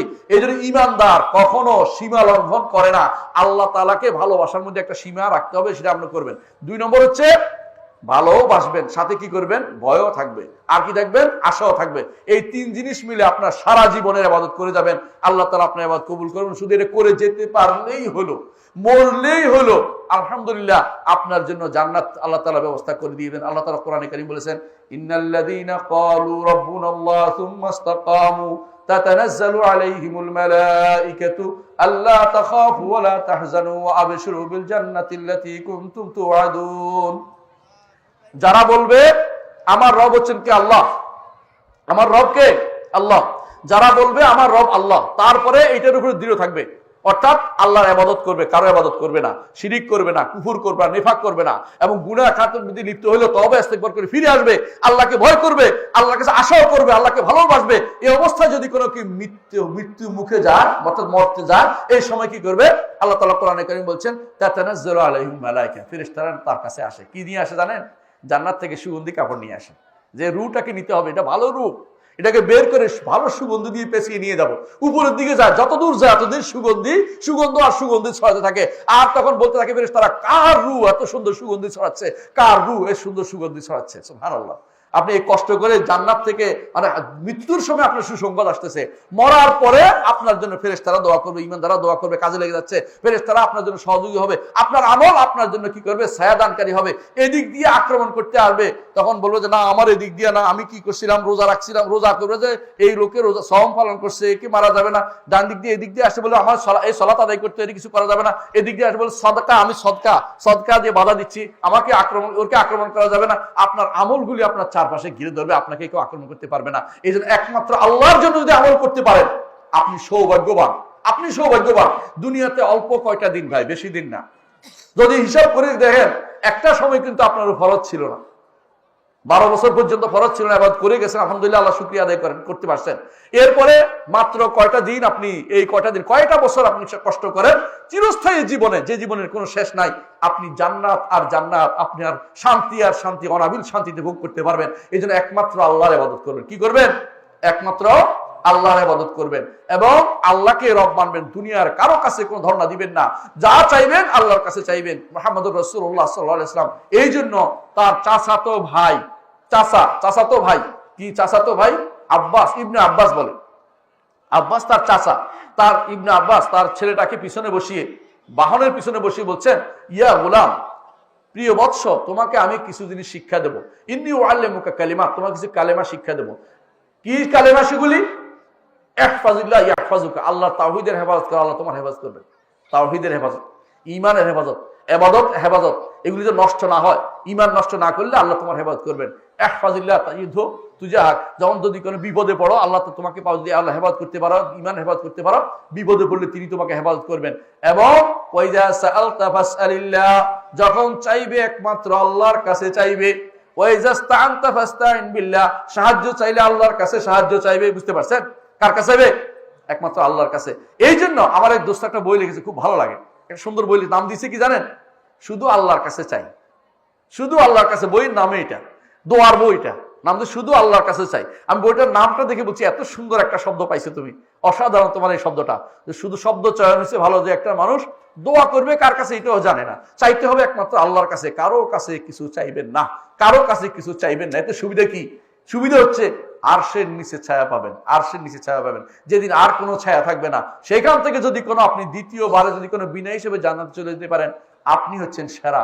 আপনার কাছে কেউ আর দুনিয়াতে কোনো কিছু আর আপনার প্রাপ্তি বলতে কিছু থাকবে না, ভয়ের কোনো কিছু সমস্যা, ভয়ের কোনো কিছু নাই। এই জন্য ইন্নাল্লাযীনা ক্বালু রাব্বুনাল্লাহ সুম্মা ইসতাকামু তাতানাজ্জালু আলাইহিমুল মালাইকাতু আল্লা তাখাফু ওয়া লা তাহজানু, ফেরেশতা নাযিল হয়ে ভয় পেও না, পেরেশান হও না, ওয়া আবশিরু বিল জান্নাতি লাতী কুনতুম তুআদুন, যে জান্নাতের ওয়াদা তোমাকে দেয়া হয়েছে সেটা নিয়ে সুসংবাদ গ্রহণ করো, তোমাকে জান্নাত দেয়া হবে। আল্লাহ আমাদের তৌফিক দান করুন এবং জান্নাতে যাওয়ার তৌফিক দান করুন। কি বলেন, জানা যাবেন? কে যেতে চান? কে যেতে চান? হাত তোলা দেয়। আমরা সবাই জান্নাত যেতে চাই, যাইতে চাই না? ওই কোনো ভাই হাত তোলে নাই, আমি দেখছি, হাত তুলতে হবে। জান্নাতে যেতে হবে ভাই, কষ্ট করে হলো। হ্যাঁ, জান্নাতে যেতে চাই। জান্নাতে যদি হাত নামিয়ে ফেলুন, জান্নাতে যেতে হলে একমাত্র কার ইবাদত করব? আল্লাহর ইবাদত করব। শিরিক করব না, শিরিক করব না, কুফর করব না, মুনাফিকি করব না, আল্লাহর জন্য সর্বসময় নিবেদিত থাকবো। আমার জীবন মরণ সব কার জন্য হবে? একমাত্র আল্লাহর জন্য হবে।